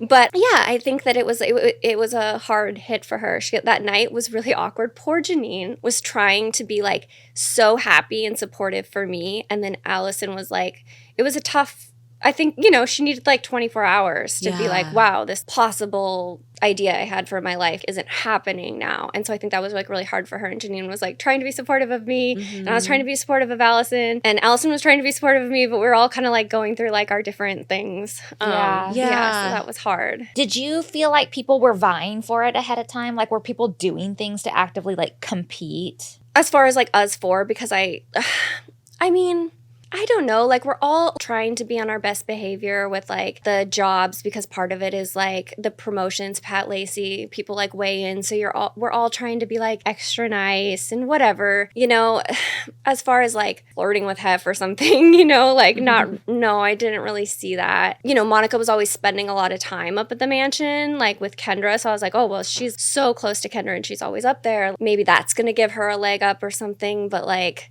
I don't know, I guess as like trying to win would just be like being on our best behavior and like trying to be as nice and accommodating as possible or whatever. But I mean, not even me. I wasn't even really trying. I did not think I was going to get it at all. Tell us about finding out you got Playmate of the Year on camera, because didn't they trick you and like say you got a letter that you needed to come get or something? They told me I had a registered letter and I was like, I had never heard that term before in my life. I was like, what the heck is a registered letter? And so I went up this there. old fogey term. Yeah, I know. I was heck? So I'm like, okay, I'm going to go get this thing, whatever the heck that is waiting up there for me. And I went up there and I still, like, there weren't cameras, like, following me up there or anything like that. I literally thought I was going up there to get something from them. But then as I started walking through the hallways upstairs to go to Hef's office, a camera person and, like, a producer, like, hid behind the corner. And it was, like, seconds before I was going to greet Hef. And it popped in my mind then. And I was like, I'm getting chills right now. I was like, wait a minute. Am I not coming up here to get a registered letter? Am I about to get Playmate of the Year? Like, it was just like, in no reality was that going to happen for me. And, like, I was like, I might find out in 1 second. And I had, like, a second to process that, like, Hef might tell me right now I'm Playmate of the Year. Wow. So yeah, it was crazy. That so is cool. crazy. Weren't we having a party at the other house?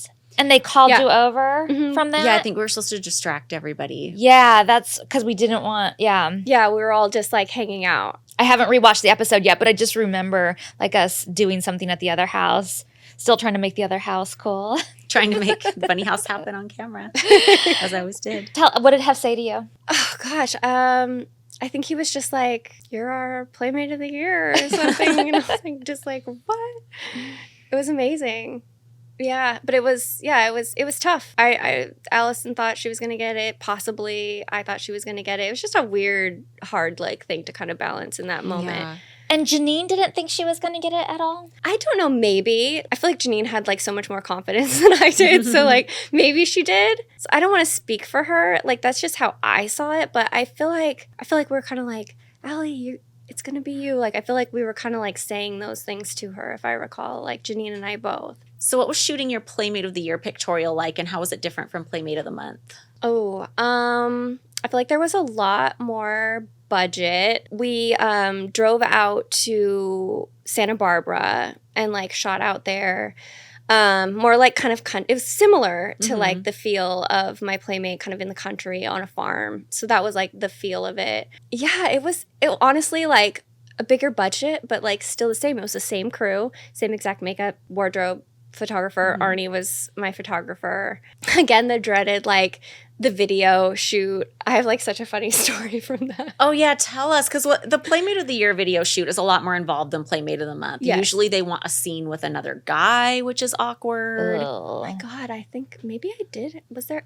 Oh, there was a guy. There was, like, this. But you asked if it could be your boyfriend because that was more comfortable, right? I did, didn't I? Was he in it? Mm-hmm. He was in it. Yeah. That's the boyfriend that hadn't seen my boobs for, like, 5 years. Oh That's God, right. that's so funny. Oh my gosh, you guys. Gosh, I haven't seen that video in so long. That's right. Paul was in it. That's so funny. I just remember you telling me the story how they wanted you to do a scene where you were, like, getting up and there was a guy laying down and you're like, they want it to look like we just had sex. Like, this is Yeah. gross. Like, it has to be my boyfriend or nobody. Yeah, I mean, it's one thing to, like, take really, in my mind, like, tasteful, beautiful, like, photos of the female body. It's another thing to, like, make this movie with a man now and simulating like sex. While nudity, like, people may think sex when they see nudity, like, it's not in my mind. Like, those two things are, like, completely different. So yeah, that I didn't like that. But I remember it was the first time I realized, like, I didn't have the most, like, the nicest vagina. Like, there might be something wrong with my vagina. On that shoot, like, I had never really looked at many vaginas. Yeah. I honestly really didn't know what mine looked like, to be honest, because most Playboy photos, you're just kind of, like, standing closed. You don't, like, open your legs or, like, anything like that. So whatever, I had never really thought much of my vagina and, like, what it looked like. But we were on that shooting the video, and Joy Spinelli was did my makeup for that. And they had, like, had all these big boxes. I don't even know what the theme was. It was weird. But we're getting ready to shoot, and she, like, comes up to me and she's like, they sent me over for this, and this is so awkward for me to say, but they want me to tell you to tuck it. What? And I was like, what? She's like your vagina, they want you to, like, tuck your clit. And I was like my clit was, like, kind of showing or something, God. like, beyond my lips. Oh my God. And I was so mortified that, like, Yeah. first of all, I had no idea, like, that you weren't your clit was or wasn't supposed to like go to it. Like I just hadn't even thought about those things. And the fact that like there was a conversation going on behind camera while I was up there that like she needs to fix her vagina. Anyways, it was mortifying. I've had like a complex with my vagina ever since then. That was a thing though. I remember when I worked at the studio, I was showing Hef like options of photos of one of the Playmates. And he's like, yeah, you need to retouch that because she had an outie. Yeah. And of course, like the Playboy photos are always very tasteful. So it wasn't like anything crazy. But he's like, a vagina should look like this. And he drew a V with like a line in the middle. Yeah. And he's like, I don't want to see anything else. And I was crazy. Ugh. Yeah. I don't know. That's it was news to me. So she doesn't like it. No, because I just think they are all different shapes and Right. sizes and all different. Mm-hmm. And it sucks that you still have a complex. Oh, I about do. it. I totally do. It's Yeah. a nightmare. Like how dumb. I'm like, oh, it's not good. It's not desirable. And of course, whatever. I had many insecurities, but that wasn't one. So I'm like, add it to the list. Had you been to any of the Playmate of the Year luncheons before your own? No. That my own was my first one. I had no idea what to expect. Wow, that's so Yeah. crazy. I know, it is. Yeah. I was so nervous. Did they give you any help with like writing your speech or anything? No. No, nothing. Well, you did a great job.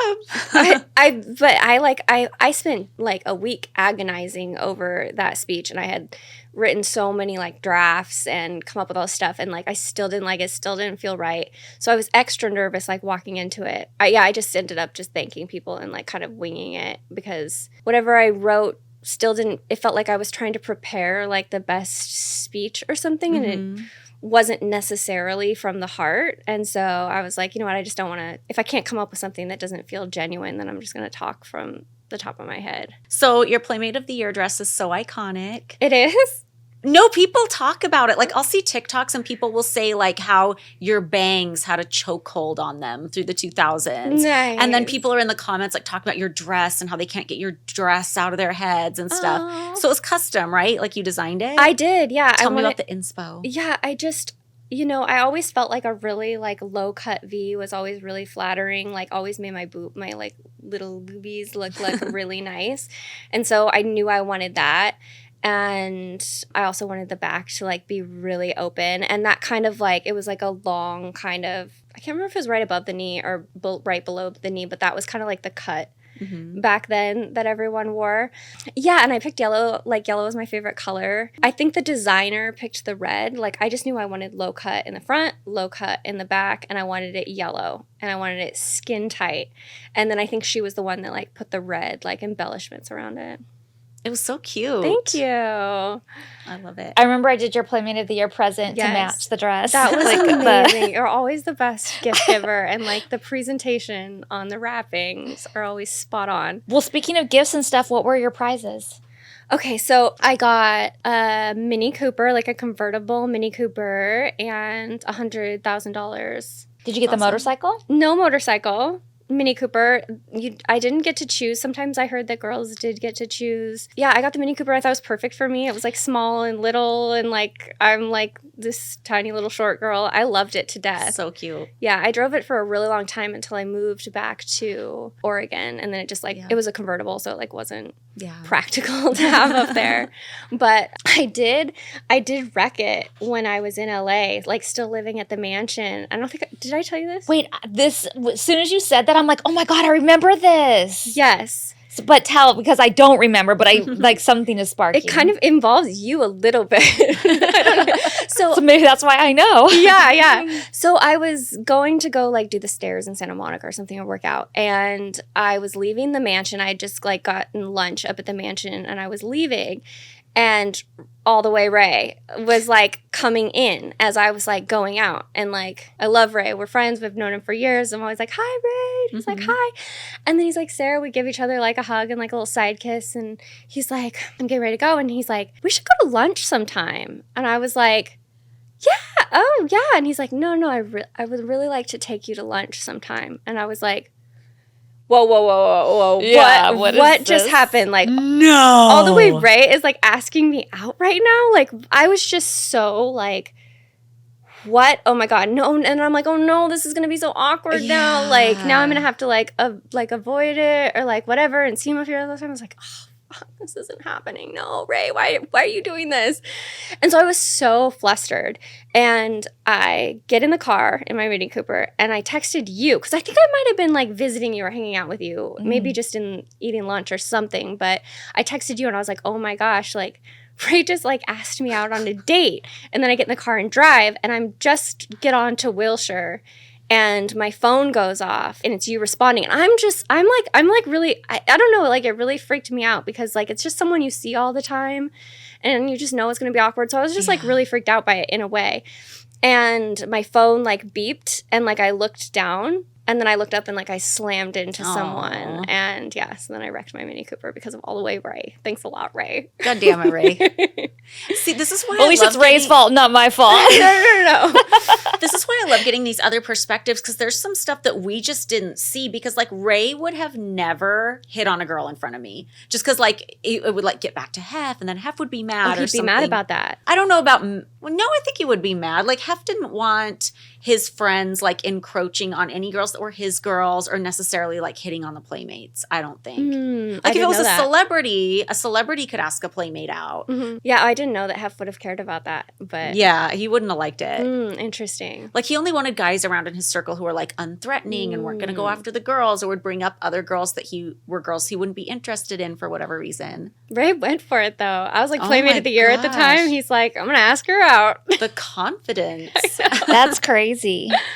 Well, and don't you think on a skeezy level too, Hef would have been pissed because God forbid Ray get something that Hef didn't get? Oh, he would go nuclear if Ray actually succeeded. Yeah. He would have been so mad. Yeah. 100%. Interesting. Whoa. I didn't know. He wouldn't have had that favored seat at the dinner table anymore. Oh, shit. Oh, no. I just outed Ray. So as Playmate of the Year, you are expected to do a ton of press. And as we all know, doing press for Playboy can sometimes be tricky because everybody has a different idea of what it is. Was that hard for you to handle? Was it pretty easy? Did you ever have any weird moments with the press or anything you hated doing? You know, I really think the Girls Next Door show helped with a lot of the stigma around Playboy. Obviously, I can't say for sure because, you know, I kind of got thrown into it when all that was like being revealed. But I didn't have a lot of like people trying to put me down or belittle me or like question me about like, why would you do this? Or, you know, all the things. So no, I mean, I feel like, man, timing is everything. Like, I just feel like I got involved at the best time when Playboy was like being reinvigorated and people were so excited about it and the stigmas were going away and like it wasn't just a guy thing. Girls were like loving it. So no, I had like, I really didn't feel like I had to do a lot of press. Like part of it was in the contract, you have to do like 30 days worth of free press or something like that. Like you're obligated to do. I don't know what the number was, but I remember thinking like, oh, that's a lot of work, but okay, whatever. But they really didn't ask that much of me. That's nice. Yeah. So did you immediately get to go off traveling all over the world and represent Playboy? Dude, I put my nose down and worked so hard. I was like, I'm going to spend this year to make the most amount of money like I possibly can. I took every job I could. I was working like 5 days a week, not just with Playboy Promotions. And actually that caused like kind of, I feel like kind of caused some controversy with like Pat Lacey and Playboy Promotions because they really just want to be the ones booking the jobs for you. But I was like getting like club appearances and so, like I wouldn't let them use like Playboy Playmate, like, you know, to promote it or whatever. I was like doing stuff like in my own name and like just trying to like grind. Like I was like, I don't know when I'm gonna ever get this opportunity again to make this kind of money.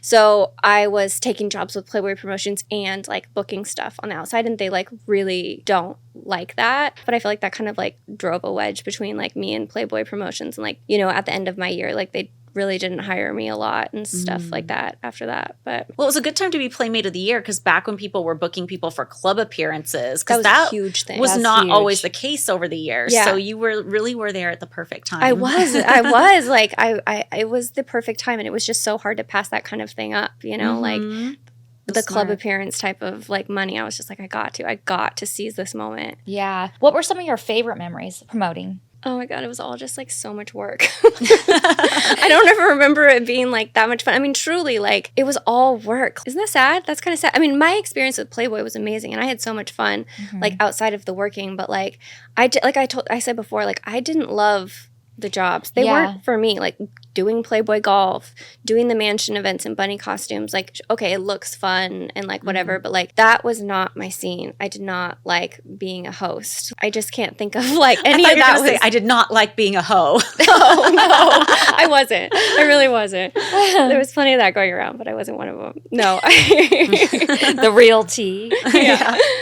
Oh man, I don't know. I mean, you know, like anytime I think of like my favorite memories is like the opening of the Playboy Club in Vegas, but like I wasn't working. I was there with like you guys, you know, like stuff like that was all like really fun. There was no expectation of me. I wasn't kind of like being carted around and like, you know, flirt with this group of guys or like entertain these VIPs or like something like that, you know? Yeah. That's just not fun for me. It's fine. Yeah. Not everyone loves their job, but that's okay, you know? But it wasn't fun. That part wasn't fun. Yeah. What was it like shooting the Playboy catalogs? That was something all the Playmates wanted to do, and you got to do it a lot. And yeah, I did it a lot. That was a really good, steady job for me. It was like in a shitty warehouse in like Jersey or Newark or something like that. And so I hated that. Like I had to fly all the way to the East Coast every time for it. And it is where I decided I was getting my boobs done because I was doing it a lot. And it would always be me and one other girl. And like, the other girl always had like these massive boobs, and you'd put on like 30 lingerie outfits a day, just like bam, bam, bam, shooting it. And these girls would like put it on and just like instantly cleavage, like fill it out. And like they'd have to put like tons of chicken cutlets and stuff in my bra to like, because they want you to look voluminous. Voluptuous. Yes, they want that look. You know, they didn't. I'm like, well, why are you guys hiring me? I don't have small boobs. I don't have that look. But it was always like a pulling it tight and putting all these things in and stuffing it up. And like, it just made me start to feel like, again, like I wasn't like good enough, you know, like I was just constantly like being reminded that like my boobs needed to be bigger in order to look good or to be desired or whatever. And so I like called and made my consultation on a lunch break, like at a Playboy catalog shoot, because I just had enough of it. I was like, I'm sick of this, you know? So whatever, I don't regret it. I love my boobs, you know?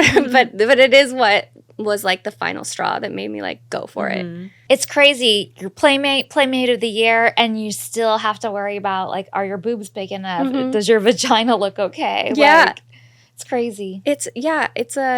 I've always known that like that was, you know, basically my whole adult life has been based around trying to be pretty, being perceived as attractive, and like that has, not that it's my value, but it's like my way of like earning a living is like, and being able to provide for myself is all relies on my looks. And like it's something that I know has affected me now, and then it's always like it's gonna be a thing that like I'm gonna have to like work through and like deal with, and like try not to, as it inevitably keeps fading, like let go of that and maybe have a bit of an identity crisis, you know, when like that isn't what supports me anymore, or I'm not desired in that way anymore. I mean, we all do to an extent, but I've literally spent my whole life being a model and like surviving off of that. So it's a mind fuck. It's very interesting. Like, I know you have a ton to offer besides that. Yeah. So I'm sitting here like, you got nothing to worry about. But I know the feeling for sure. I worry about it all the time. Or just the feeling of like the only reason anybody cares about me or looks at me is because I look a certain way. And like, what's going to happen when I'm older, you know? And I have like this amazing like partner, and I still worry about that. I'm like, are you only with me because I was Playmate of the Year and like you find me attractive? Like what? I'm sure everyone worries about that kind of thing, but I think I have it like to the upteenth like degree because of the life that like I've lived. Oh yeah, I wanted to tell you guys a story about the Playmate of the Year cover or like the issue. So I had like serious balls. Like I can't believe I hate the expression serious balls. I had like a serious vagina back then. So I wasn't We've heard. Yes, exactly. So, you know, sometimes like Hef would put the Playmate of the Year on the cover, and like sometimes he wouldn't. And like my college issue cover is probably still to this day like the thing I'm like most proud of, because like even above Playmate of the Year, like the cover was like the coolest thing. And so I was like really hoping I would like get the cover as Playmate of the Year. And when I found out I wasn't on it, like I was super bummed, like, oh, like whatever. I was Playmate of the Year. What do you have to complain about? But I was bummed about that. I was really hoping like I would get it because I shot for it. And it was this girl like that was on The Apprentice they put on the cover or something. Like she was like an apprentice contestant. Yeah. And I cannot believe to this day I did this, but like I asked for a meeting with Hef to like, well, first of all, me and all the girls had been talking that like we all thought like it's really strange that he doesn't put the Playmate of the cover on the year every year. Like, why not hype up like the Playmate of the year and like build her up and put her to that like level? And so I like got inspired to like talk to him, and I made a meeting with him, and I told him like I think that he should put the Playmate of the Year on the cover every year. I like, love that. What the hell was I thinking? Like talking to the founder of Playboy magazine, telling him like how he needs to look at like.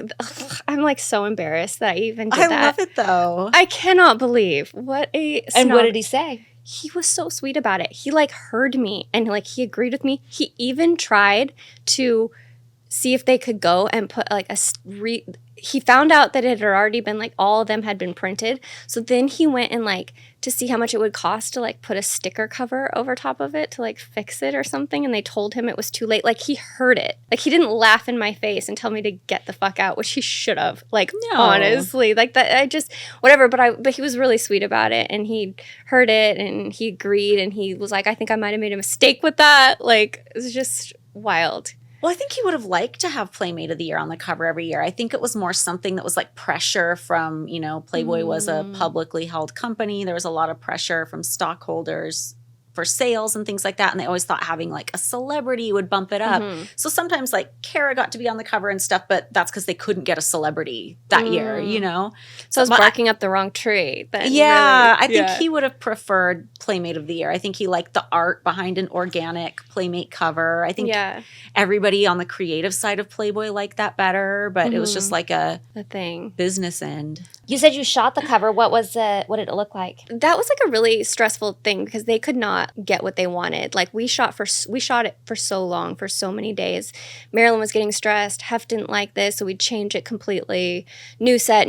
A lot of it was like headshots from like here up is what they wanted, but we shot like so many different themes for it, and he just wasn't liking any of it, and we were all like so stressed out. I mean, maybe that's why I didn't get it. I just didn't shoot a good cover. Oh my gosh, I remember all those shoots because I was starting to apprentice and I was shooting like Tamara in one room with Steve. Yes. And then you were with Arnie in the other room, and you had the one with the ribbon that said Playmate of the Year, and the one where you were in like the bed with the flowers. And then somebody looked at it and said, wait, no, this looks like a hospital bed. Because it was supposed to be like romantic and sexy, but the bed was like white and then there were flowers. And somebody goes, looks like she's in the hospital. Yes, exactly. But the one everybody loved was that outdoor headshot. Yes. Like Arnie was like, you have to see this headshot. You have to see this headshot. And I remember that was the one I put on your scrapbook. And I like blew it up and put it in the front of the studio. Like we were all trying to get this headshot like on the cover. For the cover, yeah. Yeah. It was so pretty. Yeah. So the audacity. Yeah. I love the audacity. I do too.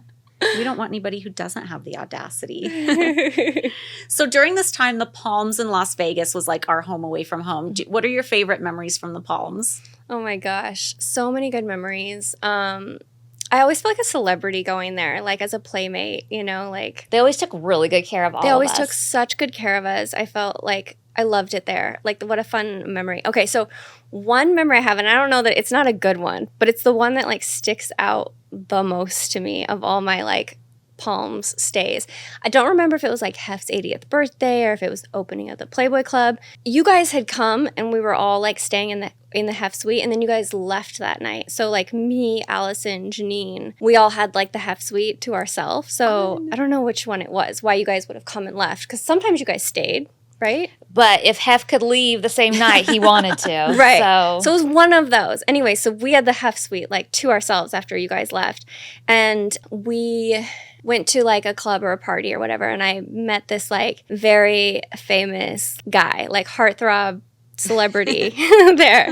And we like invited a bunch of people back to like the suite, and he came and like we were like talking all night. I don't know. I don't remember if we like kissed or whatever, but like it was one of my like most like realizing moments of like stars. They're just like us. Like, first of all, he was someone that everyone had a crush on, super handsome like guy, and like in person, not so much. Like he had like a white t-shirt and it was like really dirty and had stains on it, and his like. I already know who you're talking about. You do? Mm-hmm. Wait, I don't. If you do. I'll cut it out. Who is it?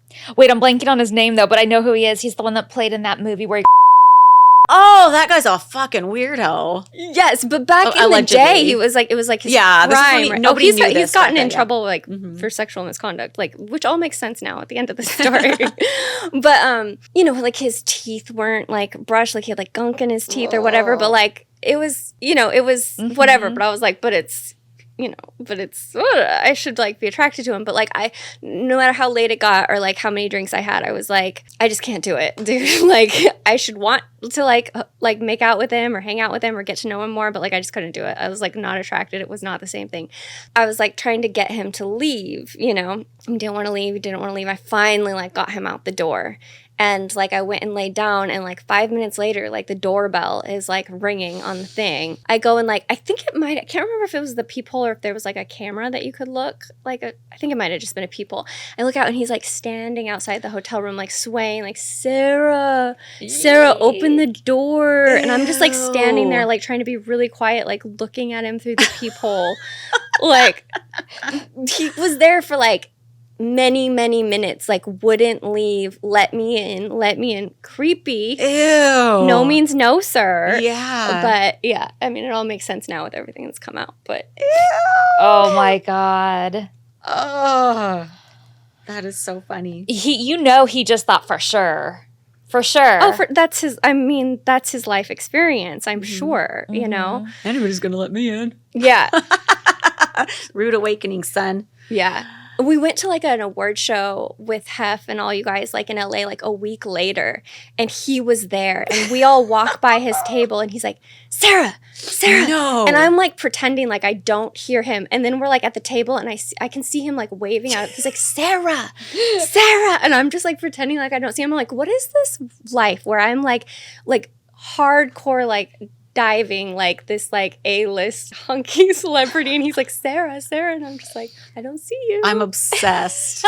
That's amazing. So right around 2008 we leave the mansion. Did you continue to be involved in the mansion? Did you ever live or stay at the bunny house after we left? Anything like that? I pretty much left like when you guys left. I think it was a combo of that was like an era that had come to an end with like you guys being gone that I like just didn't want anything else, but also like I'd been there for so long. I think I'd lived there at that point for 3, maybe 4 years. I don't even know. It was a long time. It was time for me to move on, let new girls come in, you know, but I was ready to like do that and move on my own and be able to have friends and boys come over, you know, or whatever, because you couldn't like do that. But it was also just because like you guys weren't there. And yeah, I was ready to go. I just wanted to have those memories just be what they were and not try and make new ones. Yeah. So he started dating the twins and Crystal. And, you know, I'll start by saying I don't really know Crystal all that well at all. But she's always been very nice to me. I will say that. Every interaction I had, she's been nice. We like used to like promote each other's Instagrams like back in the day, long after all that. Whatever. So I don't have like personal beef with her, but my one memory is like I was on my way out and I got invited up to to go play Uno with, I think maybe one other Playmate was up there. I don't recall who it was, but then it was the twins, Crystal and Hef. And I really didn't know them all that well. It's kind of awkward, but I got invited, so I went. And I felt very like protective of him, and even though like y'all left on like your own accord, I just still felt like, who are these new girls, you know, whatever. That's just like human nature. But we were playing and, you know, he gets like pissy and irritable or whatever. And they were like, you guys were always like sweet and professional in a way, like if you will. And they were just like goofing off, like not paying attention, whatever. And that was like frustrating him. And he was like getting visually frustrated because he wanted the game to move on and they weren't paying attention and they were just talking amongst themselves or whatever. And he gets frustrated and they're like rolling their eyes at him like, oh God, and like whispering about him like to each other, and just like it was just all like really disrespectful, and like I never saw that with you guys ever. Maybe you did, but like I never saw that. Like there was always like a huge level of respect going on and care and love, or you know, whatever. And I just didn't see that. I saw people that like didn't seem to care about him, thought he was annoying, thought he was a joke, and so I hated it. I felt icky. I felt mad. I felt protective over him, you know, and yeah, that was it. And like, I never like went back up there. I just like left that experience and I just thought, oh, that's so shitty. Yeah. But there's things I've heard now, like interviews, and granted, they're just like TikToks or clips I've seen of like her talking about her experience. And I haven't listened to it all or whatever. And like, whatever, you could pull clips from this and people may like hate some things I said and it may seem shitty or whatever. But like, I heard a clip where she was like, I didn't wear a white dress because I wanted to wear white, like on my real wedding day. Like she knew she wasn't, like it wasn't real or whatever. It just, I'm like, yeah, I'm not surprised to hear that. Like, yeah, you didn't seem like you cared or respected then. Not surprised to hear you say that now. That's like a really shitty thing. Yeah, I just don't like that. Yeah, a lot of people were not fooled. I remember you telling me that story. I've heard similar stories from a lot of other people. And And I feel like the way you told it just sums it up kind of the way I feel about it too. Like, but I never really put it in those words, but I see it as a disrespect too. And as like people who didn't care and thought it was a joke and were like laughing about it and like you said, didn't have that respect there. And I don't know how other people didn't see it. They didn't? No, I think people did. I think it was just... some did, but there's obviously a lot that didn't. Or at least put up with it. Yeah. Do you think there's a lot that didn't see it? Or do you think people just like to be on the bandwagons they're on and they don't want to speak up about certain people because it's not convenient? Well, that's ridiculous. If I know, everybody it's ridiculous. saw I agree. this, Yeah. you know? That's interesting that other people like saw it. I mean, it took one like hour-long game and I was like, ew. Yeah, I ew, heard it from a lot of people. This is not good. And I was really worried about him. Like, oh gosh, like who are, and he's getting older and more vulnerable. Like now, like who are these people he's like going to be letting in his life and getting closer to him and whatever. Like I was worried about it, but like, what are you going to do? You know, Yeah. I got to move on with my life. Mm-hmm. He's an adult. Yeah, you can't whatever. tell him anything anyway. Right. So you weren't around during the whole runaway bride thing or? I wasn't. I remember like hearing about it or whatever. I actually like went up there for like after that had happened. I like basically stopped like coming around. I moved out and just moved on with my life. But after that happened, I went up there to go to movie night or whatever just to like see him. I was kind of like worried about him. Like, I hope he's okay or whatever. And I saw him. I was like, I'm so sorry this happened. I was like, fuck her. Like, you deserve better. Blah, blah, blah, blah. And he's like, thank you. And then they got back together. I was like, well, I can't show face now. I was like not too long ago, like talking shit about her to him. I'm like, fuck that girl. But now they're married, so that's awkward. Yeah, I think a lot of people felt like that. Like I remember Kevin, the producer, saying, if he takes her back, I'm never going up there again. And of course he did go up there again. Yeah. But I think everybody kind of felt like that. Like, what are you doing? Yeah. Yeah. So was that the last time you saw Hef then? I think it might have been. Maybe I went to like an Easter or something like that, you know, possibly. I don't remember the last time I saw him, no. What about the mansion? When's the last time you went to the mansion? It would have been the same time. It would have either been like that movie night. For some reason, I feel like it might have been an Easter. I went up there like years later. I do remember going to an Easter years later and like seeing him. And he just seemed so old and like not really there. He wasn't down there for very long. I wasn't even sure if he like knew who I was type of thing. Mm-hmm. And you know, like that's so sad. And like I just didn't want to keep going back and seeing. It's hard, you know, like that. So yeah. Where were you when you heard he passed? I was on an airplane. I think I was in Vegas and I got a text from my dad and he was like, I'm so sorry to tell you this baby girl. And he like sent me a link and like I just boarded the plane and sat down and I like started bawling and like called him. I called my partner Jacob at the time and like crying to him and like, yeah, it was really sad. I shot a look at Holly because we were both on planes weird. too. Were you? We were all on planes. Yeah, I was. Okay, this story's weird. So I was doing a shoot in Vegas at this like Airbnb place and the person who owned it had, and I didn't know they had this, they had one of the Playboy pinball machines. And you know how pinball machines will just like go off by themselves and you'll hear the little noise and stuff. And I was standing outside and I heard this tune and I was like, what is that tune? It sounds so familiar. Because I'd been away from Playboy for like years at this point. I hadn't heard the Playboy theme, which is like what it would play on the pinball machine. And I was like, what is that? Is that like the Simpsons theme? Like I'm trying to think, what is that jingle? And it took me forever to figure out, oh, that's the Playboy theme. That's what it was. Oh, haha, funny.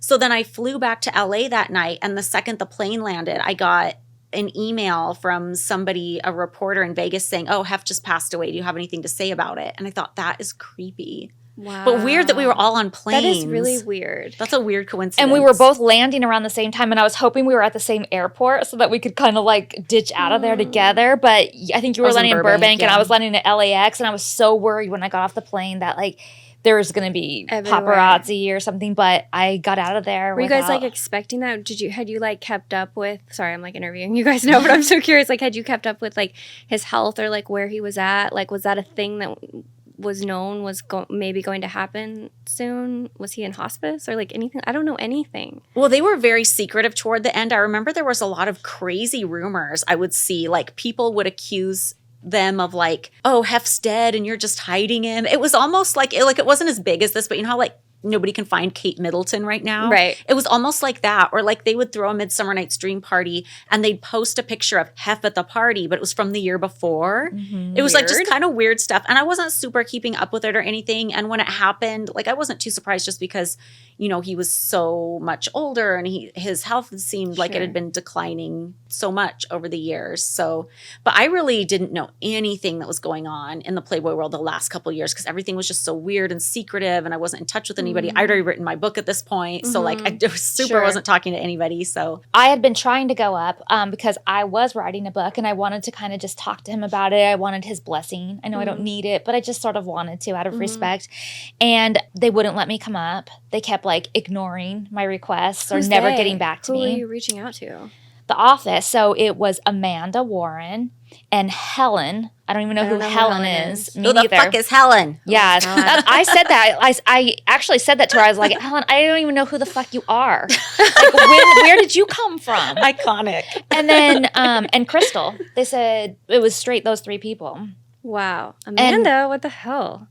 Oh, yeah, I'm she surprised by turned. that. Did she? And then I heard he was sick. So then I was trying extra hard to come up because now I wanted to like see him and like kind of say goodbye because he was really sick, you know? He was. And they still wouldn't let me come up. So I tried to come up for 2 years and was told no, at least a year and a half. That sucks because I know he would have loved to have seen you. Like there's no way he got that memo. There's not no if way. you listen to Crystal. Crystal says that he never mentioned my name, did not care about me. Bullshit. Like, did that and that we were not significant in his life. Bullshit. Yeah. That's bullshit. I don't I mean, I can say that so confidently. Yeah. I can say that so unless he had dementia, like maybe, you know, he was saying that. Yeah. Not significant because he actually can't remember, but like if that's not the case, then I just call bullshit on that. Yeah. Right. Same. He would have That's loved what I to have told her seen you. too. I told them that. And then Cooper had the last Midsummer Night's Dream party in 2017, and he invited me. And I went. What was Cooper and them not able? Did you try and reach out to them at So the time? I asked Cooper at that party, I told him that I'd been trying to come up and could he get me up? And he said, you know, I don't know if I can, blah, blah. It's like really weird around here. Like he didn't have control. But he said, give me your number. And if I ever can, I'll let you know. So I gave him my number. And then like a week later, he called me and said, can you come up to Buffet on Sunday? I can get you up here on Sunday. And they couldn't go because I was out of town. Dang. And then he died. Right after that? Well, that was the midsummer party was like, I'm just guessing on the date, but end of August, I think. It was like August 22nd. They used to be earlier in August, but this one I remember it was later. But whatever the date, it was sort of mid to end of August. And then, you know, he called me like a week later and said, I can get you on Sunday. And then he died September 17th. Wow. So Dang, that's so awful. and then Sad. just the stories that I've heard from the butlers and the people that were there.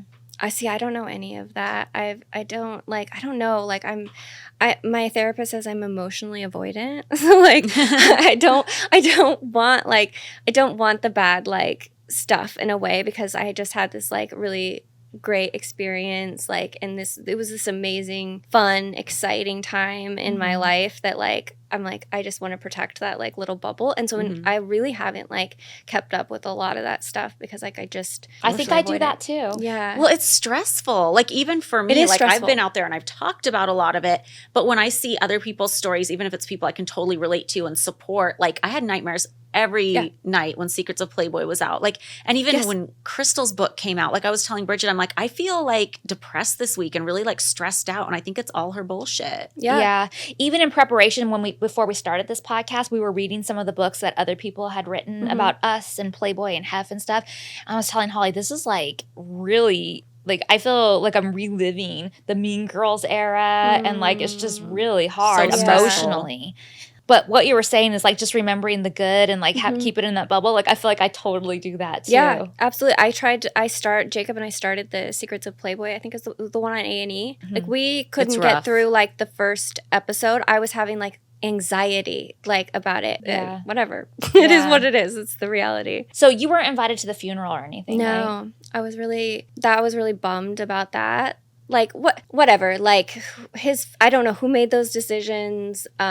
In my mind, I would think that Hef would have wanted all the playmates and everybody around, but funerals aren't for the dead, they're for the living, right? It's not. So like the ones closest to him, maybe they just wanted to keep it small, which I guess I can understand. I can totally understand, but I do think that he would have wanted everybody there, and I would have loved to have gone. We all know Hef, and we know what he would have wanted. He was so welcoming to every playmate that ever came in. He was so welcoming to every ex-girlfriend. Like, he would have wanted all of them there. Yeah. It seemed really strange for me for someone that that's how they would have wanted to go out with just like everybody whose life he's touched and impacted, like to be there celebrating his life. So it was a very large juxtaposition to like what the man himself, in my mind, would have wanted. So moving away from the sad onto your life after Playboy. So you hosted a really popular show called Attack of the Show. Yeah. Tell everybody what that is if they don't know and what it was like being on that. Yeah, so it was like a geek pop culture show. That's the best way I can describe it.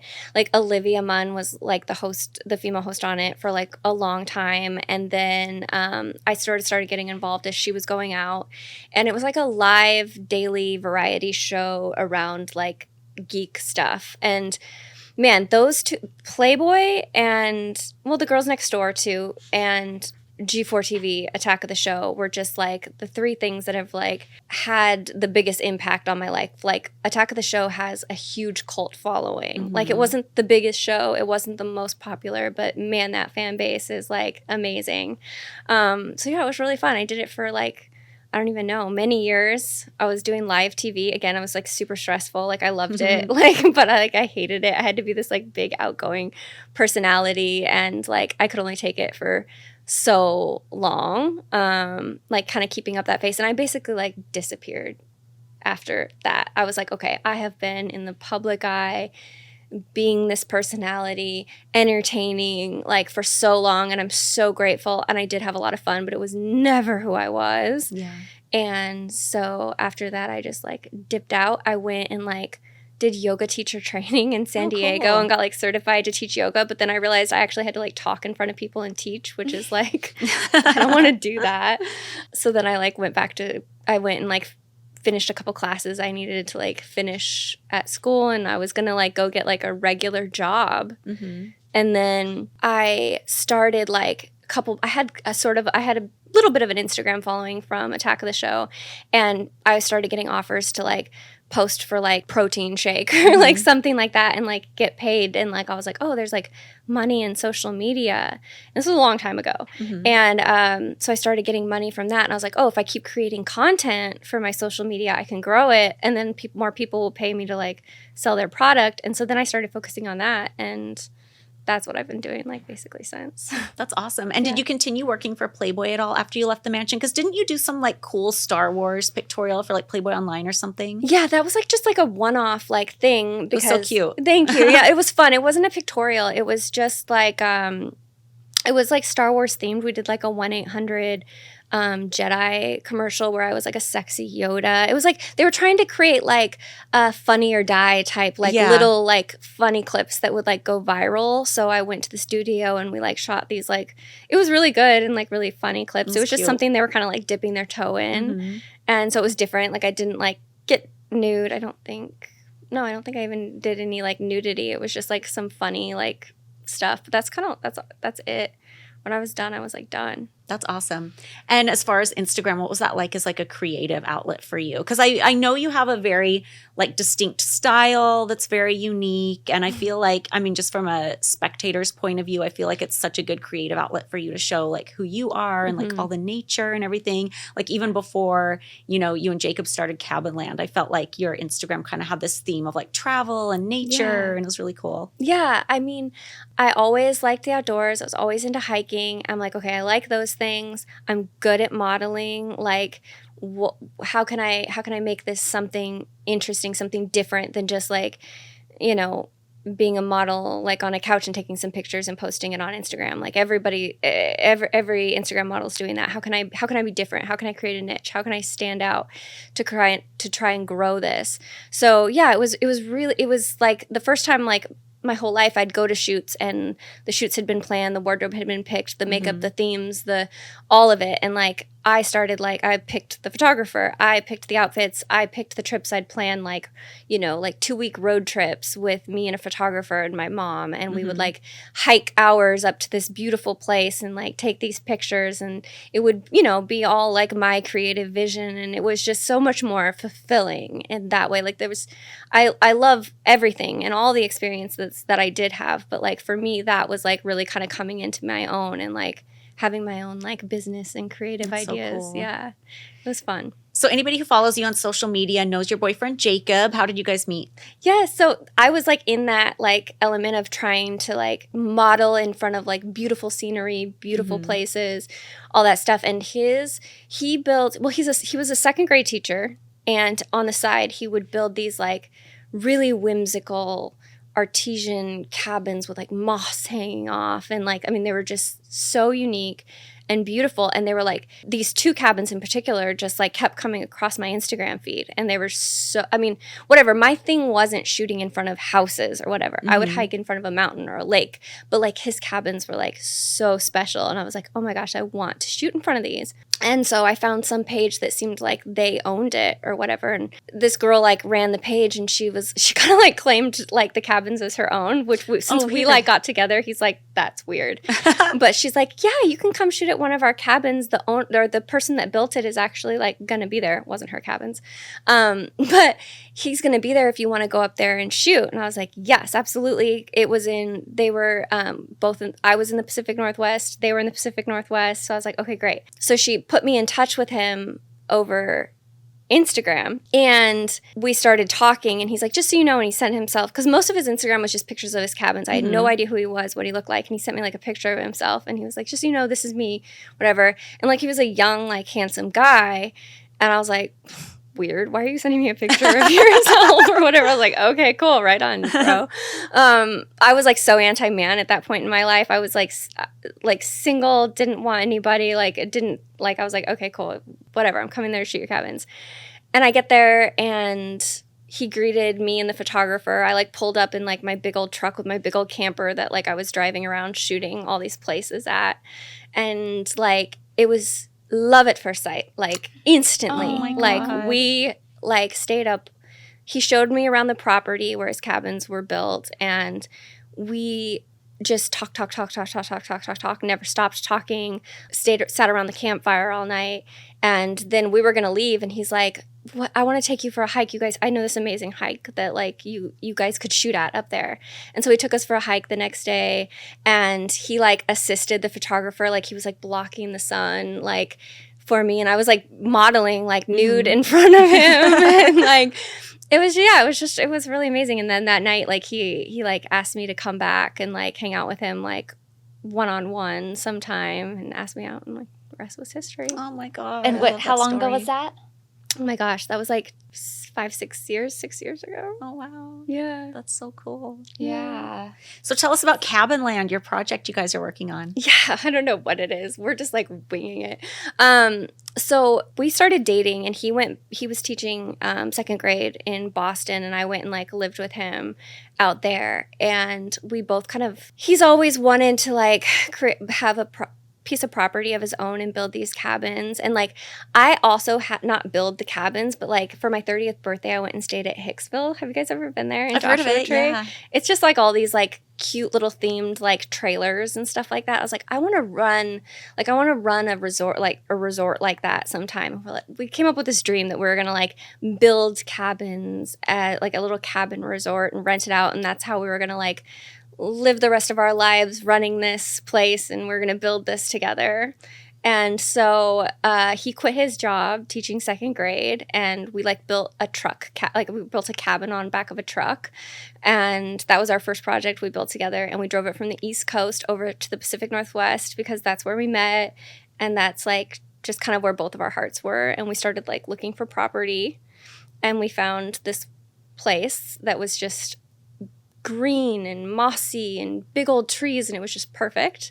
And that's where we're like doing what we call cabin land, which is just we're trying to build all these cabins to one day like rent out to people, and we run it, and that's what I'm able to retire on. And yeah, that's our goals for our future, and it's just been really fun. That's so exciting. It's so cute too. And you're doing like an Arizona one too, right? Yeah, because we live where like in a temperate rainforest. It's like so dark, so rainy, like not Portland weather, not Seattle weather, like 10 times worse. And like the first year I had Holly's nightmare. nightmare. I thought I could handle it because I'm like, whatever, I'm from Portland, you know? No, I had crazy seasonal depression that first year that we were out there. It rains like, I don't even know what the inches are, but it's like 5 times as much as Seattle gets or something like that. It's crazy. So yeah, I was like, well, we need to road trip every winter. I need to get out of here for like a month and get some like sun because I was unwell. And so the first year we went to road trip, or the second year we went and road tripped, and we got down in Arizona and just like, we're like fell in love with it and found a property on that first trip and like bought it. And we're like, okay, let's do cabin land in the Pacific Northwest like for half the year, and then let's come down here and let's do it again down here for the other half of the year. So we just split our time. Like we're building up both properties now. That's ingenious. I love that. Thanks. Yeah. I love a little back and forth. Right? Yeah. Okay. Favorite mansion memory? Favorite. I mean, oh my gosh, there's so much. Favorite, I guess for me, like, it would be like the movie nights were always my favorite. Was it Sunday that had the new ones? Mm-hmm. Okay, I thought it was Sunday. Couldn't remember if it was Saturday or Sunday. I'm a big movie buff. We'd always get like either it wasn't even out in theater yet, or it was in theater, and would get like the private showings. And I would always go lay on the pillows like in front of you guys, where you guys sat on the couch with like Allison and Janine, and we'd have popcorn, and we would have we'd have dinner with you guys like beforehand. And I don't know, that was like my like Sunday night movie night was my favorite time every week at the mansion. Just that moment, laying in the pillows, eating popcorn with Allison and Janine, and you guys sitting behind us and watching like a brand new blockbuster movie that was out. That was my favorite. What was the weirdest or funniest thing you remember from the mansion? Okay, so or craziest story? I had a lot of crazy stories. I guess one, it was like a wake up call, or like to how like, for the most part, like I'd seen Playboy be pretty tame. Like even the parties or whatever, there'd be celebrities and there'd be naked painted ladies. But I don't know, like I never really had seen anything crazy.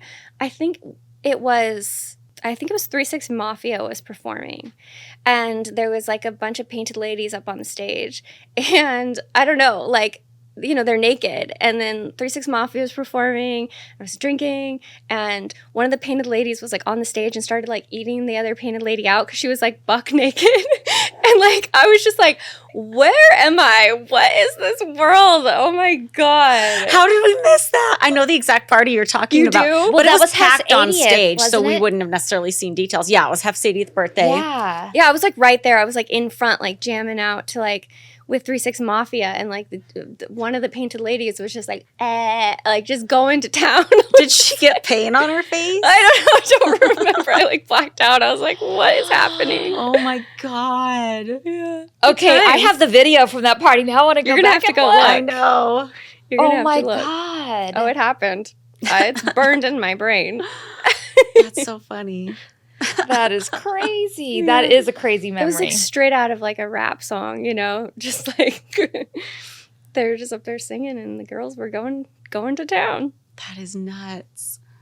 Can I back up 1 second? Yeah. Because I was just remembering in the cabin land stuff, you guys did a hot tub, right? Oh, we've done a few now. Like in a tree? Yes. So like it's so funny. We keep doing like hot tubs because the reality is like we spend all this time building these like cabins and putting all this effort into it. But the ones that like the thing that goes the viral the most every time are hot tubs. Like the first one we built was just a wood.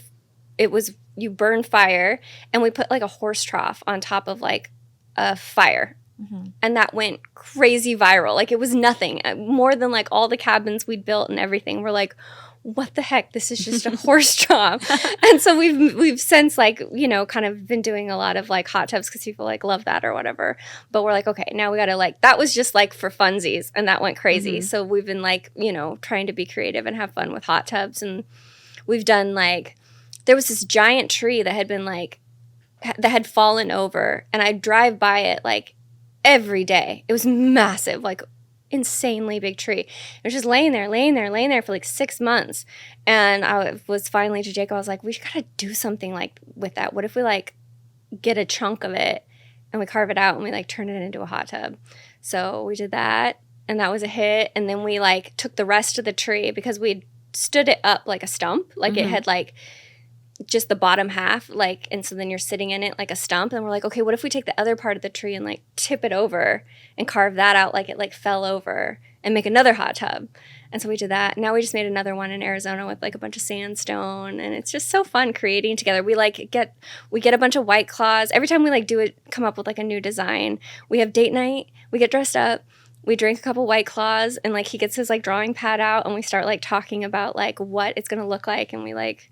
That's so fun. I want to design one. I'm like, I got ideas. You have such great ideas. Please. I'm like, wait, I've got ideas. I want to collaborate on one. Yes, please share. The desert one is so freaking cute. Oh, the one thank you. You guys just did. Thank you. It's so cool. Thank you. You guys need like a HGTV show about all this. Yeah, we're trying. We've been honestly like trying for like a really long time. We even like shot what they call an Act 1 for a big network. It's whatever. It would be nice. It would be cool, but we're having fun no matter what.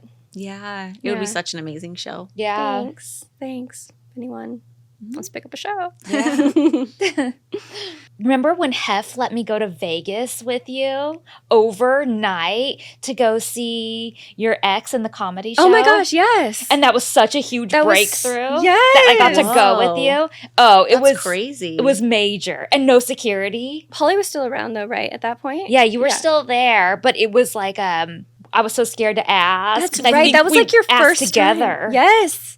Because I had been allowed to go and do like some appearances and stuff, but always like with security and like that kind of thing. But this was the first time I got to just go. That's with right. you. That was such a big moment that you like were free, like on your own out there. And we just like, we had the best time. We went out and like partied. So much fun. Yes. And it was like it was towards the end. Yeah. It was very much towards the end. Like I think I already knew I had the Beaches show coming up and like I knew I was sort of like 1 foot out the door already, but I still was living there, still had to have his permission. Yeah. Yeah, that was huge.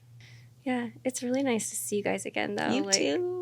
And you guys look exactly the same. So do you. It's weird. I feel like I just went in a time warp. Like, I know. It's looking at you guys. It's so sure. weird. Like what a whirlwind that time of my life was. Yeah, for all of us.